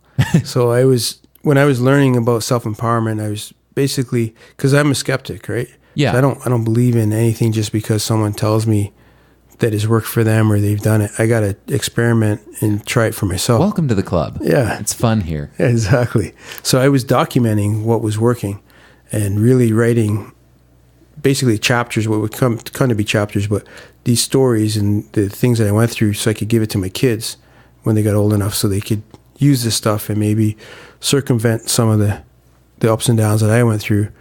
And then my mom was writing stuff and she decided she was going to write a book. And she was telling me about it. And I told her, well, I have some stuff that I've been doing. Check it out, see if any of it will work. And then it ended up being half the book. Wow. Yeah. So it was it was never planned because I never thought I'd be working with my mom. Right. I mean, that's the last person I thought out of anybody to work with my mom. But it's really worked out well. Not a bad coworker to have. Yeah, that's been pretty good. I was surprised how easily it's gone because we see things very differently with this kind of stuff. As most mother and son combos would. Yeah. Yeah, and even like just how I see things, I mean, most people that are in self-empowerment don't really approach it the way I do. Like I think mine is really grounded in more logical common sense, and a lot of the other stuff is they're kind of a little bit more into the la la land type of or maybe touchy-feely. Touchy-feely, yeah. And so I'm more action. I'm all about action in either in thought or action in opportunities, where a lot of this stuff is kind of like, oh, let's see what it brings to you. And I'm like, no, go get it. Sort of like a masculine and feminine side inside of it. Yeah. Yeah. So you've written 4 or 5 of those books here. Was this your original project, The Change? No, so this is, we got invited into that. Mm-hmm. So basically they gather 20 different co-authors and basically make a book. And it's 20 different stories of, self-empowerment, what you overcame. And it also acts as like a business card on steroids. Ah, so true. That's kind of the idea. And then everybody that's promoting it is promoting all the other authors in it as well. Right. Yeah, it's, to be to be a published author is really, there's something that happens. I've noticed this with with people who have written books or who have at least been co-authors in a book. There's something that happens to them. It is part of the expert formula. I've got this idea in my head of what makes somebody an expert. I've actually got, here it is, Pamela Hamilton and W.T. Hamilton. Wow, you have hair in this. Yeah. Look at that photo, man. That was a while ago. I'm going to post that as in the show notes here. Yeah, you look, wow. Was that like your high school photo or what was this? No, it was, I think that was 2013, 2014. Wow. Yeah, he's, if you see the post on Facebook, he's not got hair right now. And in this book, he's got hair. That's awesome. I had a train of thought there for a second, and then I lost it. Damn. It happens sometimes. Yeah, it happens sometimes. That's real life. Oh, the expert formula. Mm-hmm. I had a speech that I worked on. I think I gave it last year at it was at a lunch and learn here in London. Is where I met a bunch of really cool people, actually. Mm-hmm. And it was called, What is an Expert Anyway? Mm-hmm. And I feel like one of the elements of the expert formula is actually having written or at least been a co-author in a book. Mm-hmm. Have you found that as well? I know it gives you a lot of credibility because, when you write something down, it's there. You can't hide it from anybody. Anyone can pick it up and they can tell you what they like, what they don't like. They can do whatever they want with it, right? So you are putting yourself out there and you're putting your credibility on the line. So I think for that part of it, it takes, like, you have to really feel strongly, especially when it's something like self-empowerment or personal development. You really have to feel strongly in what you know and what you're talking about, because it can affect someone else's life. Right? Yeah. So there's a responsibility that goes with it. And I suppose you have to steel yourself for the inevitable onslaught of the banshees that go, "You're full of crap." Yeah, you have to be prepared for, someone that doesn't share your point of view, and to be able to have an open discussion without it becoming emotional or personal on, why you see it this way and how it's worked for you, and then listening to them tell you, anything that they've experienced. A lot of people experience this stuff and it hasn't worked for them. And there's a reason for that, right? And what would that reason be? Usually when people are looking for self-empowerment or law of attraction or anything like that, they're looking for a quick fix to a problem that they have. No shit, eh? And the problem that they have, they've taken a few years to build up. And then they're expecting something to quickly fix it. Right? Like when I had that mountain of debt, I couldn't quickly fix it. It took me a couple of years, because it took me more than a couple of years to build it up. Right. So how can you expect to fix it in a couple of months? Yeah, you just can't. No. So that's what happens with a lot of people with self-empowerment. And then because it didn't fix their problem within a couple of months, they say it doesn't work.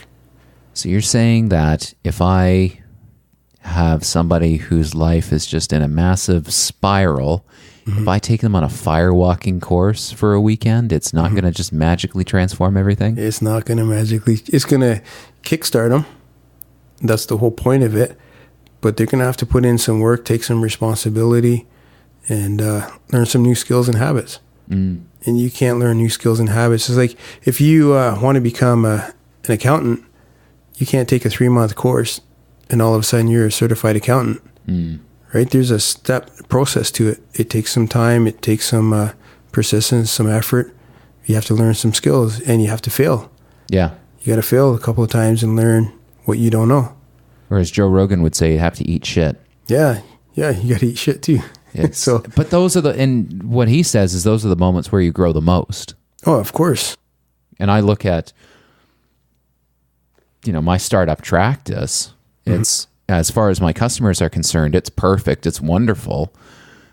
They don't see the stuff that happens behind the scenes sometimes that makes sure that everything is perfect. Yeah. And there have been shows where I've walked away and everybody's patting me on the back going, "Yeah, that was great. That was awesome." And I'm thinking, oh my God. Yeah. There was about 7 different things you didn't see. But at the same time, there were 7 different things they didn't see. And because I handled it and because I was able to take on that stress and that burden, everything went smoothly, so it was okay. Yeah. But again, it's when I went through that experience, I learned, okay, here's what I need to change so that I don't have that again. Like exactly. The show that I did a couple of weekends ago now was probably one of the smoothest we've had. But that's also because we've had so many shows where there's been little details here and there that it's like, oh man. Yeah. Every single show you learn something. Exactly. And this is the smoothest yet, and the one before that was the smoothest yet, and the one before that was the smoothest yet. So if it keeps on this path, by the end of it, it's going to be smooth as butter. Yeah. As the entrepreneur, you'll never be happy with something. You'll always know where it can be improved. Well, it's with anything that you do, like part of success, so you should never try to be perfect, but your goal is to have that perfect, outcome, perfect experience. So every time I write a book, I want to do the best book I've ever done. That doesn't mean it's going to be the best book ever. Right. But for me, it's going to be better than the last one, right? In whatever the process or the cover or whatever I'm doing. But if I ever wrote the perfect book, I would stop writing, because now then what's the point? Same with speaking. If I'm doing motivational speaking, like I could screw up, nobody will ever know except for me, and somebody can say, "Oh, that was great." I can say, "Yeah, it was great," but in reality, there was this, and this that I forgot to say, or here's a joke I wanted to use, and I didn't get to use it because I screwed up the lead in. That was like at Mo Monday's Aurora for me a few weeks ago where I did the story out of order. Okay. Nobody noticed except for me. Yeah. But I realized halfway through, I'm like, oh, Christ, I'm doing this out of order. This isn't going to make sense. And then I thought, well, let's just go with it and see where this lands. But it landed fine. You know, at the end of it, I was able to weave it together and tell something resembling a story. Yeah. But you see, the person that's like focused on being perfect, they're either not going to be able to do that, or they're going to bail in the middle of the speech because now they're lost, or they'll never go up on stage because they're scared of screwing up. They're scared they're not going to be perfect. But it's the only way that you learn and grow and expand. How many times? I mean, and there are so many stories of people that, I mean, talk to anyone and they'll say, you know, oh, I can't tell jokes.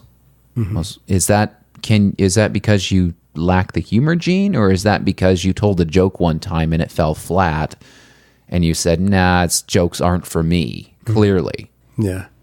Yeah. One sample does not make a complete set of data, does it? No, not at all. And yet, how many times in our lives do we use that one set of one sample point to go, well, clearly it's not going to work. Yeah. Yeah. And it's like you've given up before you tried. Yeah. Right? And so then you get the result that you're focused on. Yeah. It's not going to work. So yeah, it doesn't work. Yeah. The self-fulfilling prophecy. You win. Hey. Wow. Yeah. It is crazy how much mindset rules over all of this stuff. And the crazy part is they don't teach it in school. No, they don't. Right? And yet it really limits you if you don't have a good understanding of it. And then the other part of it is because a lot of people, different groups and organizations and religions don't like it when you think for yourself too much. So they try to demonize it. Right? Try to make it a bad thing. Oh, don't do that. Don't follow that because that's bad. You're gonna have bad things happen to you, bad results, because you're not following this pattern of belief anymore. So there's a lot of things that go in against because it's easier to control the story if everybody's conforming to certain patterns. I remember when I was a kid and I was diagnosed with cerebral palsy. The doctor came out with a list of things that I would not do. And on that list of things were activities such as running, hiking, biking, swimming, basically anything athletic. Okay. And that really led to this idea of, I'm not going to be an athletic kid. And what happened? I gained a lot of weight. I wasn't an athletic kid. Yeah. I noticed when I had balance problems. So I turned all of my focus to academics and being as smart as I could be. Meanwhile, I fast forward to today and go, well, I went from 250 to 165 pounds. And I'm now able to lift way more weight than I've ever been able to. Yeah. Have I had to work hard to get to that point? Oh, hell yeah. Cerebral palsy is a given for me. It just means that the difficulty meter is cranked up a little bit relative to the rest of the population. That doesn't mean that growing muscle is impossible for me. Yeah. It doesn't mean that balance is impossible for me. It just means that things are going to happen a little slowly or a little differently than everybody else. Yeah. And that was not really something that I grew up with. That idea of, and I know that there's a lot of other kids in my class and other classes that did not grow up with that idea of, set your mind to it. Yeah. Like I kind of learned some of it because when I came here from England, so when I came here I was 4 years old. I think, yeah, and so when I started school, I still had a heavy English accent. I was in Woodstock, and at the time, I was like the only black kid in my school, in the actual whole school. So I talk funny. I don't look like everybody else. So I had to learn pretty early on that I had to be confident, and I had to kind of focus on succeeding and proving people that I could do stuff, because I'm never going to be equal. So I had to say, okay, I'm either going to be less than, or I got to be greater than, right? So for me, that's why for me, like, mindset is a little bit easier, because I've kind of always had this confidence, right? Which is an advantage. You picked greater than. Picked greater than because I didn't really have too much other choice. Yeah, that's a pretty good choice to pick. Yeah, it was a survival thing, but by doing that, I won over people. They had to do a little bit of fighting, but once you got past that stage and people started to realize that, they can't bully you because you're different. I lost the English accent, got my Canadian accent going on. And, but it's, they don't teach you in school. They don't teach you self-confidence. They don't teach you, willpower, that you really have the power to choose what you do, like, unless it's for your career. But they don't say, okay, you can change who you are at any point in time. Yeah. They don't teach you that. Well, that wasn't the message that we got when we were in high school. No. It was very much, so what's your career going to be? Mm-hmm. You're 17 years old. Yeah. Clearly you know enough to map out the next 30 years of your life. Or they would tell you, if you don't choose something, you're going to be a loser. Oh, man, did they ever drive that point home? Oh, yeah. And we had the internet then, so they could pull up pictures of heroin addicts. Yeah, exactly. It's fear.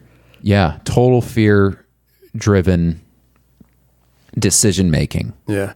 Driven into a 17-year-old minds. Mm-hmm. And we still continue to do that. It feels wrong, doesn't it? It's crazy. And then you're not living like a passionate life where you're getting fulfillment. You're just trading your time for money. And then you have all these things. Maybe you got a great paying job, but you're miserable because you're not being fulfilled. I've been there. But you followed the system. You got the education and you got the title, right? So you got that piece of paper that says that you're worth this much money. But what if you want to make more money than that? What if you want to add a couple of more zeros to your one? Mm-hmm. You can't unless you reinvent yourself, unless you learn about mindset and learn about taking charge, right? Taking responsibility. But that's a hard thing to learn when your whole life you've had this one way of thinking and seeing things, and now all of a sudden you're trying to change it all, and you want to do it in 3 months because you just paid all this money to this guru and he's got the answer for you. Yeah, visas come knocking. They want their blood money back. So I think that's the big hurdle with the whole like self-development, personal development industry.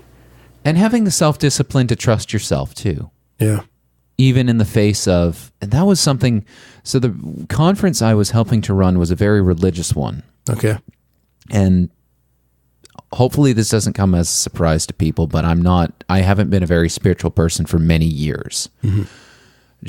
I won't get into it here, but long and short of it is, there was a phase where I was like, I'm an atheist, I know there is no God. And now I realize how incredibly pompous that is. Mm-hmm.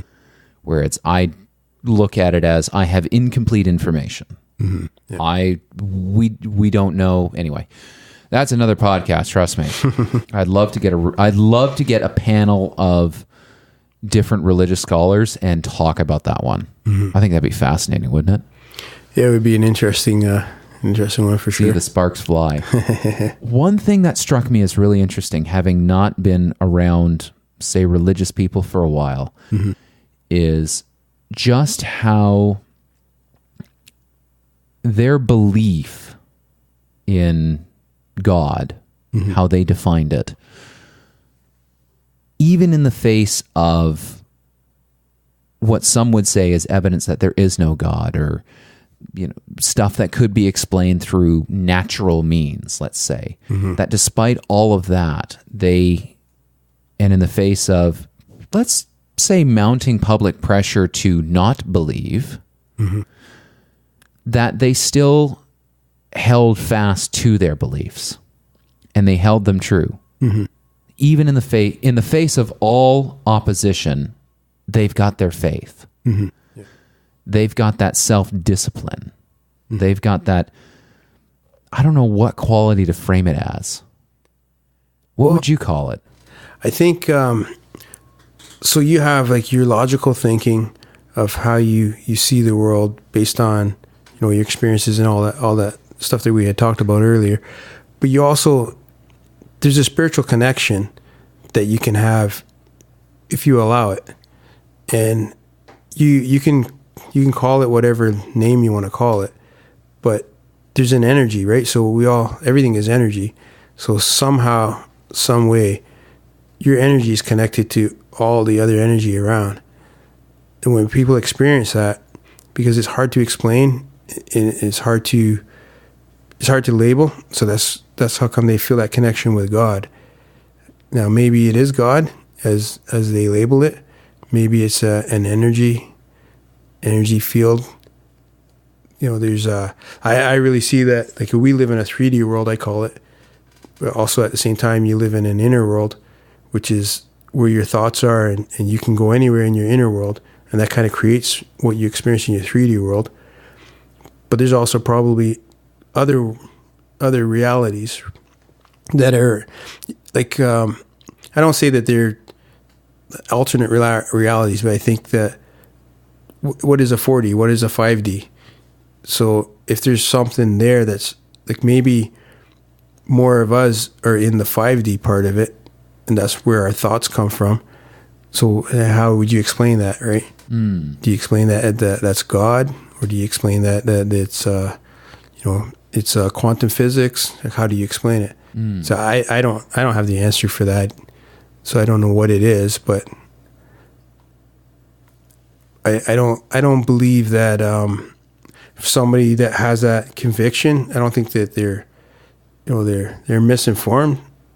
I just think that that's their experiences, and that's how they see things based on what they know. Right. I don't want to imply that they're misinformed. What I'm trying to figure out, so I'll give you another example. I've been listening to a lot of Jocko Willink.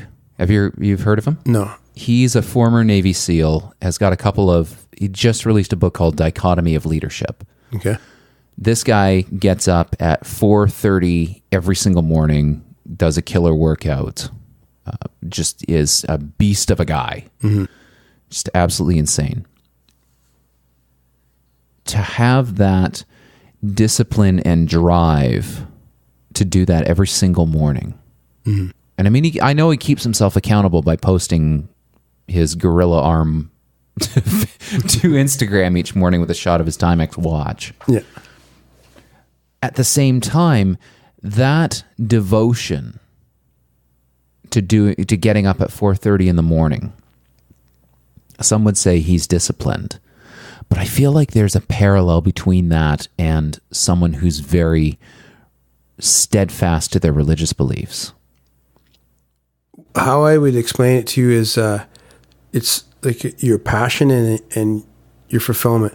So if you're doing that and you're feeling fulfilled, you're feeling like this is the best thing for me, this is the right way for me to live, then that's really what we're looking for in life, right?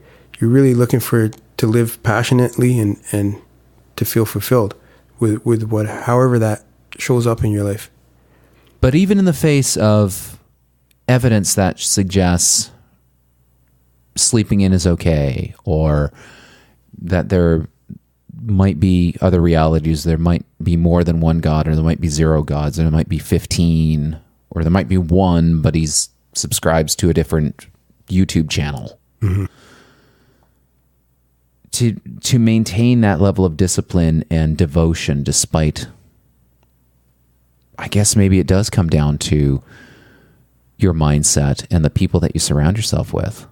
Because at that conference, it's not like they were surrounding themselves with atheists. Let's get that one right. Yeah.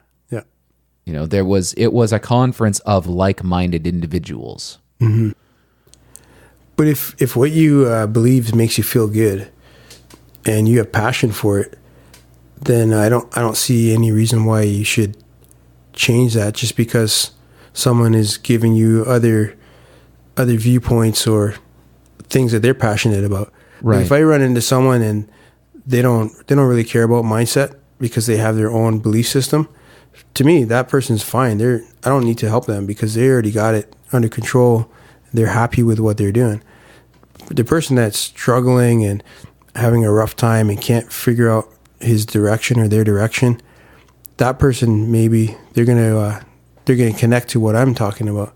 Maybe they're gonna connect to that other person, what they're talking about. But I don't need to change someone's mind that already is happy and feeling fulfilled.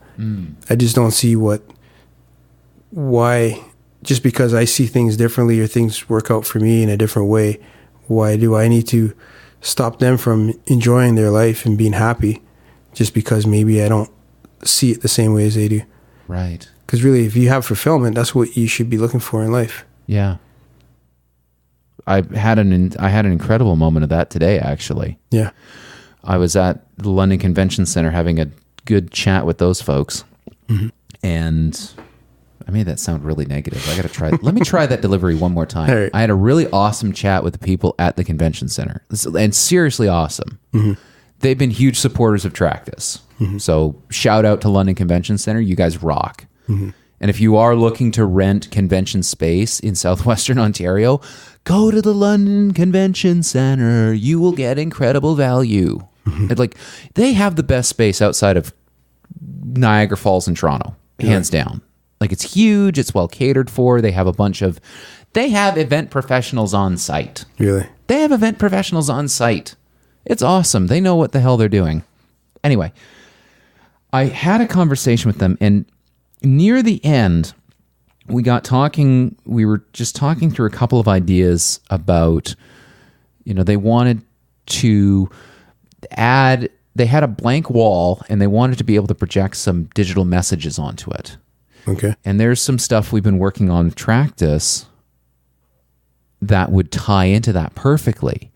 And that suddenly I had a bunch of amazing ideas all at once. Mm-hmm. And between the three of us, we started to hash out, like, ooh, how would this look? How could we pull this off? And then it gave me ideas for the London Economic Development Committee, or London Economic Development Corporation, because they're soon to hold the Christmas party. Oh, we're in Christmas party season. That's scary. Yeah, already. They're soon to hold a Christmas party. But in the new year, they are also planning this tech hub, get-together, networking, trade show thingamajig that we're not even sure what the hell it looks like right now. Mm-hmm. And the convention center told me about this.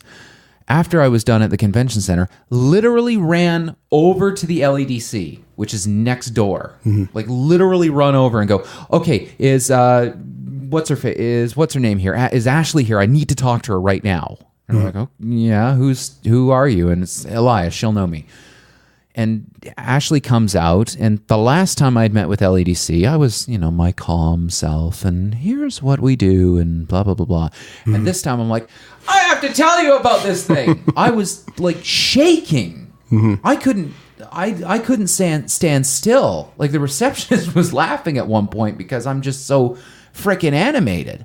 I've never had that in a professional setting before. Yeah. Where I was just so jacked up. Like, I'm not looking for monetary compensation of any kind. I just had a really friggin' awesome idea and thing that would help the LEDC and London in general. And I have to tell you about it. Yeah. Yeah. And get you excited about it as well. And they are excited about it. Mm-hmm. But after I got back on the elevator, I was like, wow, that's never happened before. Mm-hmm. And part of it was just literally going, this, I have to tell you. Mm-hmm. I have to tell this person. They must know this. So at that point, you were just super inspired. Oh, 100%. Right? And you're in tune with your pure passion for your idea and for what you're doing. I could give a crap about the parking ticket that I was about to get. Yeah. I have to tell these people. Yeah, exactly. I don't care if I look like a complete monkey running across traffic and getting to the LEDC. I have to go over there and tell them right now. Mm-hmm. And I've never, ever had that before. I mean, that's not true. I've had moments where I'm like, I must go tell somebody about this. And then I'm like, oh, but I have to be, calm and professional about it. Mm-hmm. But being way more excited was like, I could tell that some of the energy had rubbed off. Yeah. And from somebody that's a skeptic, and again, if my parents end up listening to this, they'll be like, and when did you become like this? But seriously, it was like some of that enthusiastic energy had rubbed off, and by the end of it, they were excited. Yeah. They're like, wow, cool.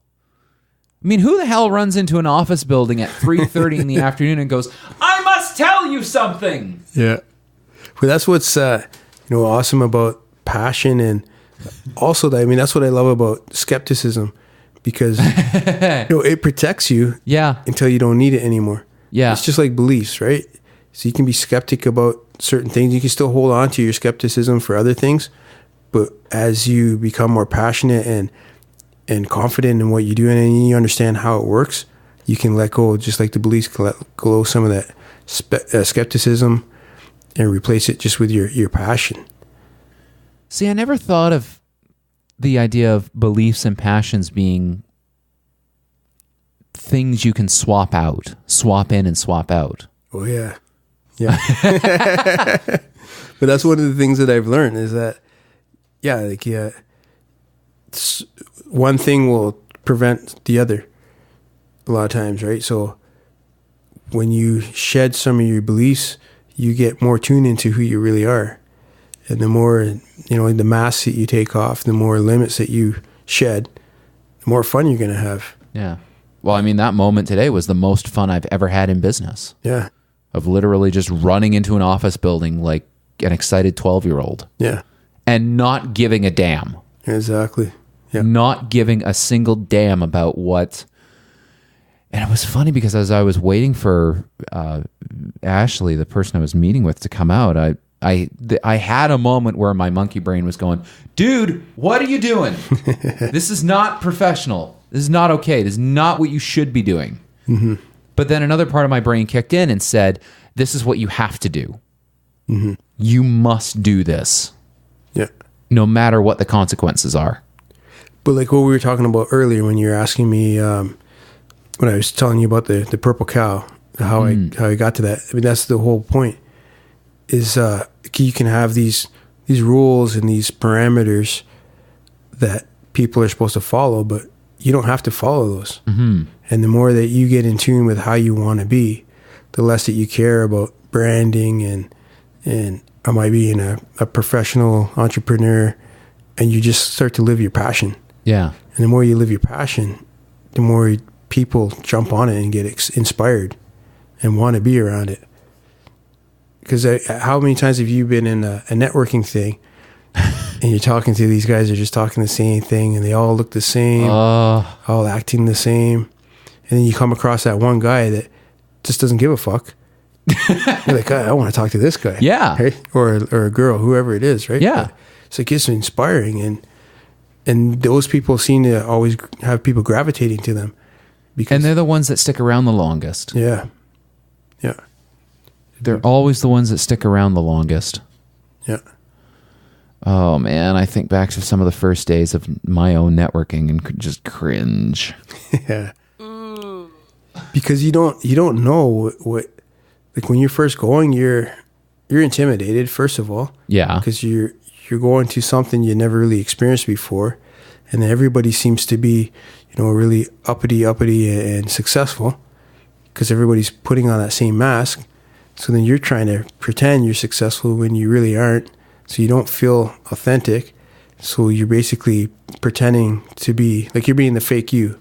Yeah. And it's really hard to have a real conversation with someone if you're in the back of your mind, I can't say this because then they'll figure out I'm fake. Right? I can't do that. So it's like, it's just too hard to really just be yourself.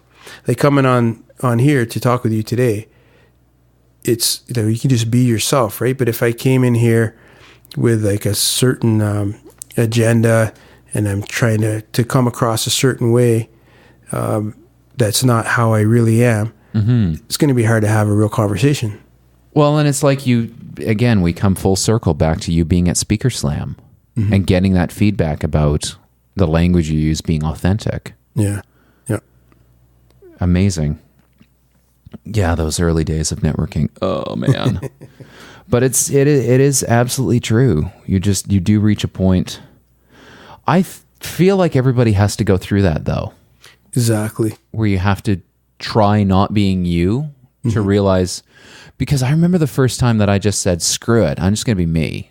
I'm just going to go in there and be myself. And you know what? There's going to be people that don't like that. Screw it. What have I got to lose? Yeah. And then it turned out to be the best choice I could possibly make. Yeah. But that's the same thing with knowledge, right? You can gather all the knowledge you want. Yeah. And you can think you know everything that's going to happen. But until you experience, even if you think you know everything, until you experience stuff, you're never going to really grow from it, right? So you can go in there with the all the right things to say and blah blah blah. But when you get in there and you fumble your first word, now you're going to start to experience the real life of doing it. Yeah. In an environment where you can't swear. Yeah. That can be tricky. Yeah. And I guess that plays into the choices you make as well. It helps you. Because you start... the girlfriend and I were talking about that over the weekend, and I refer to some of the choices in my life as ones where it wasn't just my hand that pushed that lever. There were other people's hands on it too. And when I think about the times that I've been to networking events where I haven't been myself, I immediately think about that idea of somebody else's hand was pushing that throttle with me. Okay. Yeah.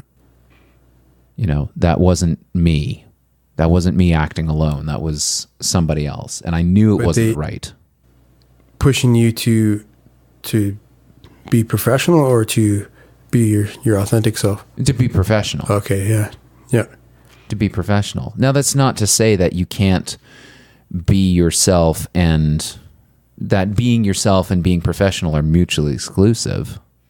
No, exactly. You just have to be authentic. If you really authentically like to dress up and you like to present yourself in a certain way and that's fulfilling for you, then that's what you should do.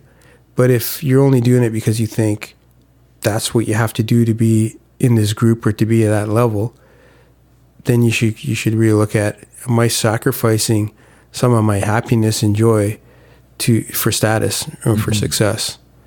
And what is that worth? How much do I want to sacrifice? Because maybe you can sacrifice a little bit of it.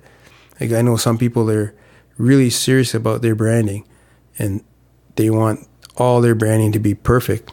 And if that trade-off is you're comfortable with that and you still feel passionate and fulfilled, there's nothing wrong with that. But if you don't, if in the back of your mind is bothering you, then you gotta look at that and say, okay, am I being my pure, authentic self? Because there's people that can be very professional, and that's how they are on camera, off camera. Do you have to give up a certain amount of authenticity in the beginning to get started, to get yourself going? I think you give up a certain amount of authenticity in the beginning because you don't know anything and you have to start somewhere. So you gotta start by the traditional way of learning something, and then once you start to get comfortable with the stuff, and then you start to make it your own. That's when you put your own stank and swagger on it. I don't think if you come in there with all attitude and you're not gonna learn. How can you learn a process? It's like starting a new job. You have to learn the process before you can start to change the process.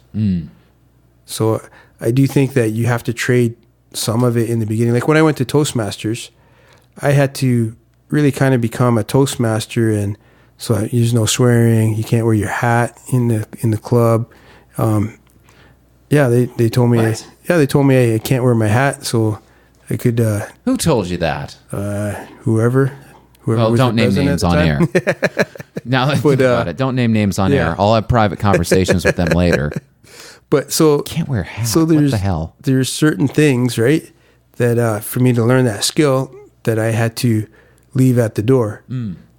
But once I learned that skill, I started to bring some of my personality into it until the point where what I wanted to do as far as being a speaker and my personality kind of outgrew what I was allowed to do in the club.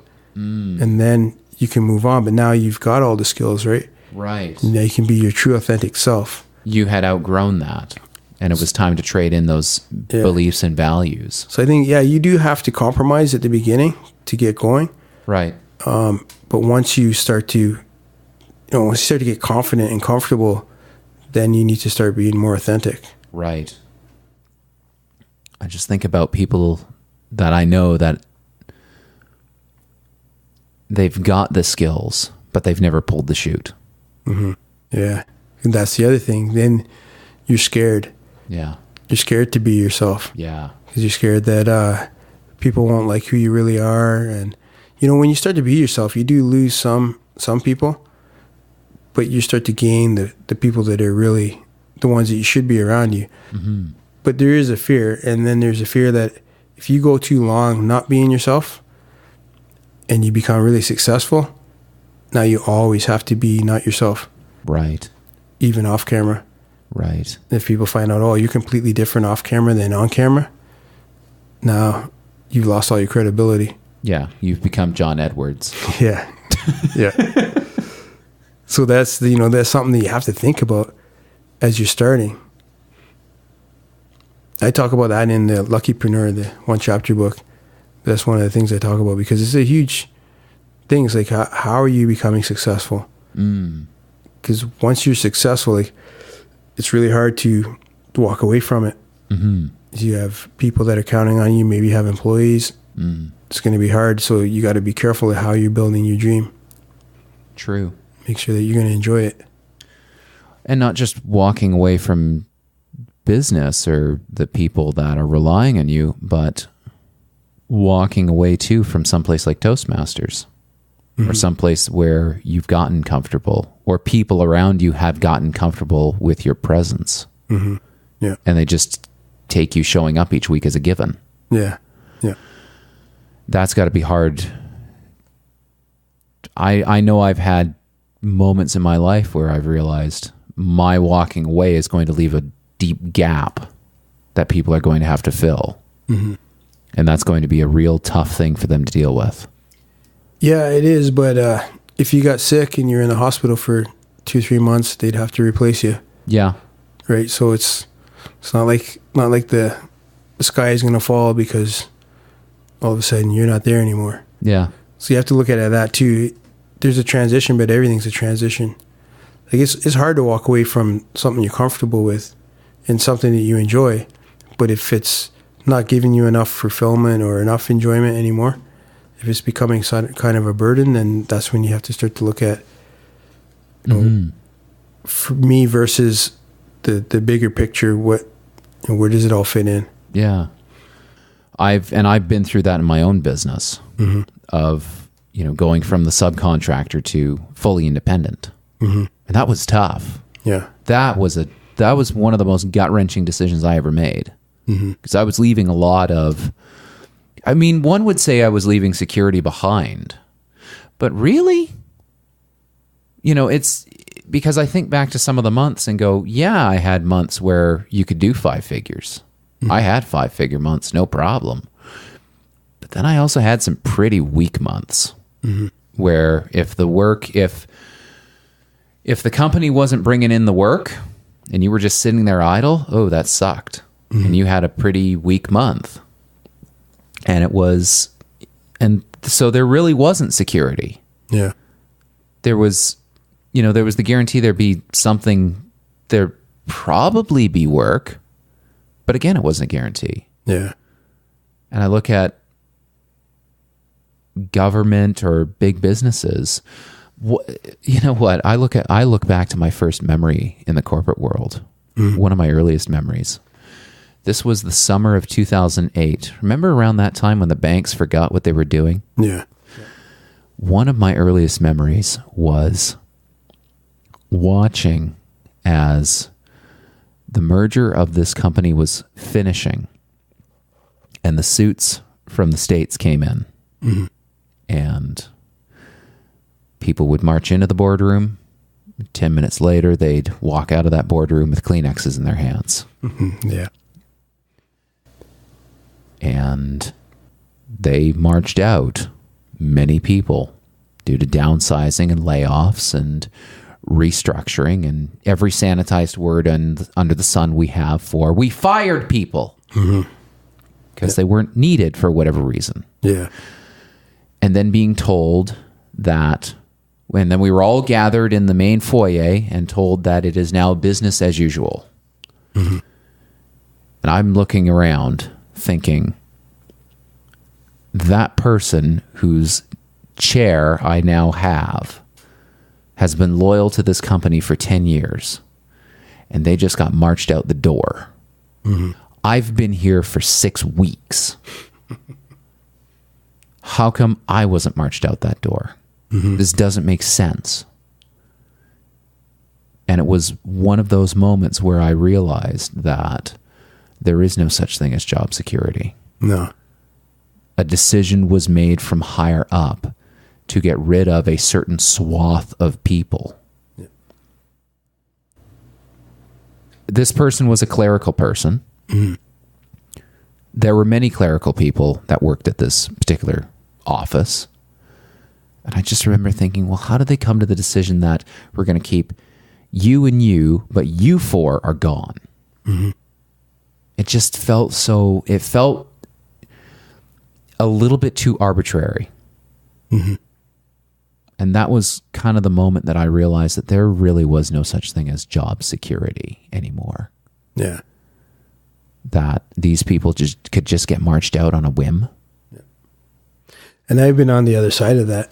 So I was a production manager around that time and had to make those kind of decisions where you're looking at skills and basically other assets besides just how long they've been there. Mm-hmm. And it's not fun. It's not fun because you're basically making a decision on someone's life for them. You're affecting their money, their livelihood. And it's on you. You got to make that decision. And then you realize that, okay, I got to make that decision. What happens if things get worse? My boss has to make that decision for me and in my area as well, right? Right. So you've got double pressure almost. Yeah. You got to get it right to save the company, but not just that, but save your skin. Yeah. Yeah. So the corporate world is not any more security than anything else. And the government, your boss changes every 4 years. Yeah. Potentially. Yeah. I would not want to be a government worker in Ontario right now, I'll tell you that. Yeah. Yeah. I really wouldn't want to be. And but it's all it really is all on what you perceive as risks, because a lot of people perceive going out on your own and doing something is high risk, but trusting that your bosses and people above you are going to make the right decisions for the company to be viable year after year for 30 years I feel is a huge risk. Yeah, for 30 years. Yeah. 30, 40. Consider that the average person's living to 75. Mm-hmm. And most pensions don't kick in till 65. Yeah. So you're going to... Wow. When you frame it like that, doing a corporate gig sounds like the worst... Sounds like the... Ugh. If it's your only gig, yeah. Yeah, I would not want that to be my only gig. You got to have another stream of income. Or at least have that confidence to go, you know what, if I get downsized or if I get fired, at least I can go somewhere else. Yeah, there's that, but you're just trading problem for problem. True. It's like if you have a bad relationship and so you get out of that and you jump into another relationship that's no different. You're getting a different set of problems, but you still got problems. And so, yeah, if you don't have other streams of income, you're always going to be relying on someone to hire you. and then relying on them to do the right things on your behalf so that you can pay your mortgage. And you're also relying on, maybe not relying, but gambling on your skill set being relevant 20 years down the line. Yeah. If you're not doing anything to learn and improve. Even if you are. I look at programming. There's a lot of people who invested heavily in their skill sets in certain technologies, only to have the company behind that technology go, nope, we're done. Yeah. We're not supporting this anymore. Yeah. I mean, Microsoft did do that with Microsoft Silverlight. They came out with the greatest browser plugin ever in 2008. And everything was sunshine and roses, and that thing was going to be the future. Then 2011 rolled around. We got word of this Windows 8 thing, and they pulled a 180 and said, sorry. Really? All that time and effort that you Silverlight people have invested, that was fun. Here's this new Windows RT thing and program in HTML and JavaScript. And we all did a double take and went, what? You just spent the last 10 years building up developer goodwill and you literally just rip out the carpet from under everyone? Yeah, well. They're building some of it back, but it will never be where it was. Yeah. It never will be where it was, unfortunately, despite the incredible tech that they've got now. But it was all because they did that damage. And I wonder how many of those developers permanently jumped ship from the Microsoft platform because they didn't want to have that risk of having the carpet pulled out from under them again. Yeah. Yeah, I don't know. It's high risk. Everything's risk, right? Yeah. Everything's risk. So you have to really look at what your game plan is. Yeah. So a lot of people that have a job don't really have a game plan. That's so true. Yeah. Number of people who never sit back and actually take a good stock of their life and go, am I on the right path? Or do I really love what I do? Am I inspired? Or do I have a path? Yeah. Have I thought past the next 2 paychecks? Yeah. And what if I retire at 65 and I live to be 90? What am I going to do for those years? Yeah. You know, what's my passion? Yeah. So many. And another one, just to wrap things up, because I know we're starting to run a little long here, but I'm loving every second of it, by the way. Yeah. I want to make sure that we have enough time, and I'm sure we'll have plenty to cover on another episode. But something I've noticed with people in my parents' generation that are retiring at age, say, 59, 60, is that they're only now exploring things that they've always been interested in. Yeah. And I look at that and I go, why did you defer that passion? Why did you defer it for so many years? Yeah. This thing that you clearly love and always wanted to do. I get having children and I get doing that whole thing. But it's like their happiness was, maybe it was they came from a different generation. I mean, you don't grow up through the Cold War undamaged, I'm sure. Well, also look at it this way. We now, in 2018, but as guys and people that have been working since, say, 2008, we're the lucky ones. Yeah. Because that job security is gone, which forces us to really build our lives, not relying on one job for 25 years and a retirement package. Yeah. When you're in that, you're basically, everything's looked after for you. So you don't get to dream. You don't get to be inspired. You don't need to be, because you have a good paying job. You know, you're going to retire and you're going to have retirement money. With us, no, it's not there. So we're actually lucky because we have to make something for ourselves. We have to find streams of income that are going to pay us when we retire, because there is not other options. Yeah. So then you have to start to look at, okay, what am I passionate about? Where the generation before didn't get to do that. They're just, True. Okay, you work in this factory, you do this. You're going to pay you for your boredom. You're going to pay you well. And you're going to raise your kids, send them to university, and you're going to be happy. Yeah. With us, it's like, man, if you don't take charge of your life, you're screwed. Yeah. I always said around 2008, I have an old blog post, I'll repost it sometime, where I talked about this idea that the world that my parents promised me right around the time Lehman Brothers went under, that world disappeared. Yeah, everything changed at that point. Everything changed. Yeah. It's exciting. It's scary some days. That's where personal development blew up. Yeah. That's where entrepreneurship blew up. Yeah, true. That's true.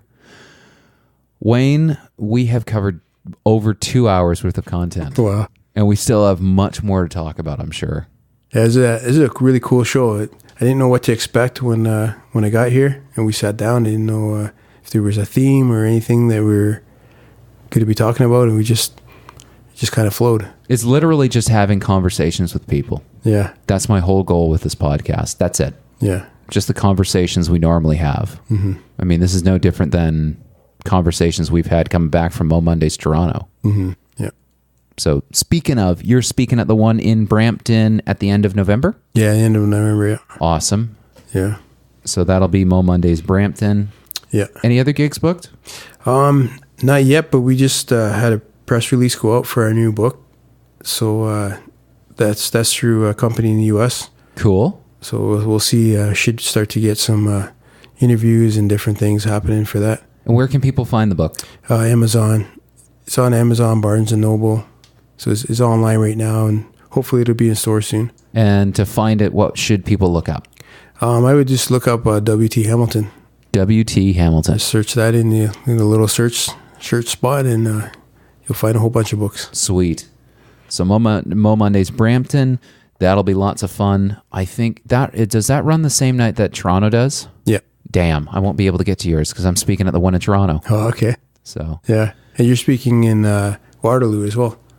Thank you for reminding me. Yeah. Yeah, that's coming up real soon, in 2 weeks from now. Yeah, I'm pretty sure I'm going to be at that one. Oh, cool. Just in the crowd. Yeah, the Gorge seems to be building up quite an audience there, so I'm looking forward to seeing it. Yeah. And there's somebody new hosting, I don't know if it's public knowledge yet. It is now. Somebody new, hopefully by the time this podcast goes out, I don't actually remember their name right now, but there is a new host for the Mo Mondays Guelph. Oh, okay. So that's going to be making a return. Yeah. And it was somebody that I recognize too. So hopefully, I'm sure they'll do a fantastic job. Mm-hmm. But the Mo Mondays London slot is open. You could take it on. Somebody jump on it. Yeah, it's rewarding, but don't kid yourself. It's a lot of work. Yeah. You can turn that into a full-time job real fast. Mm-hmm. So if people want to find out more about you, where can they go? So you can follow me on Instagram. So Instagram, I usually give you a lot of behind-the-scenes stuff that I don't put on other social medias. But I'm also on Twitter and Facebook. But Instagram is probably the best spot to catch me. And that's WT Hamilton? Yeah. At WT Hamilton on Instagram.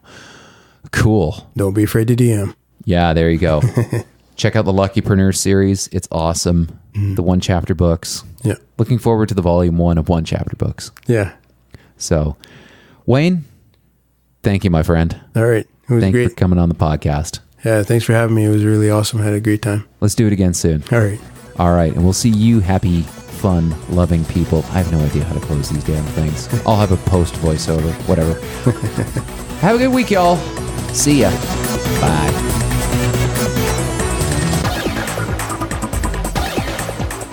Thank you for listening to Let's Solve the Universe.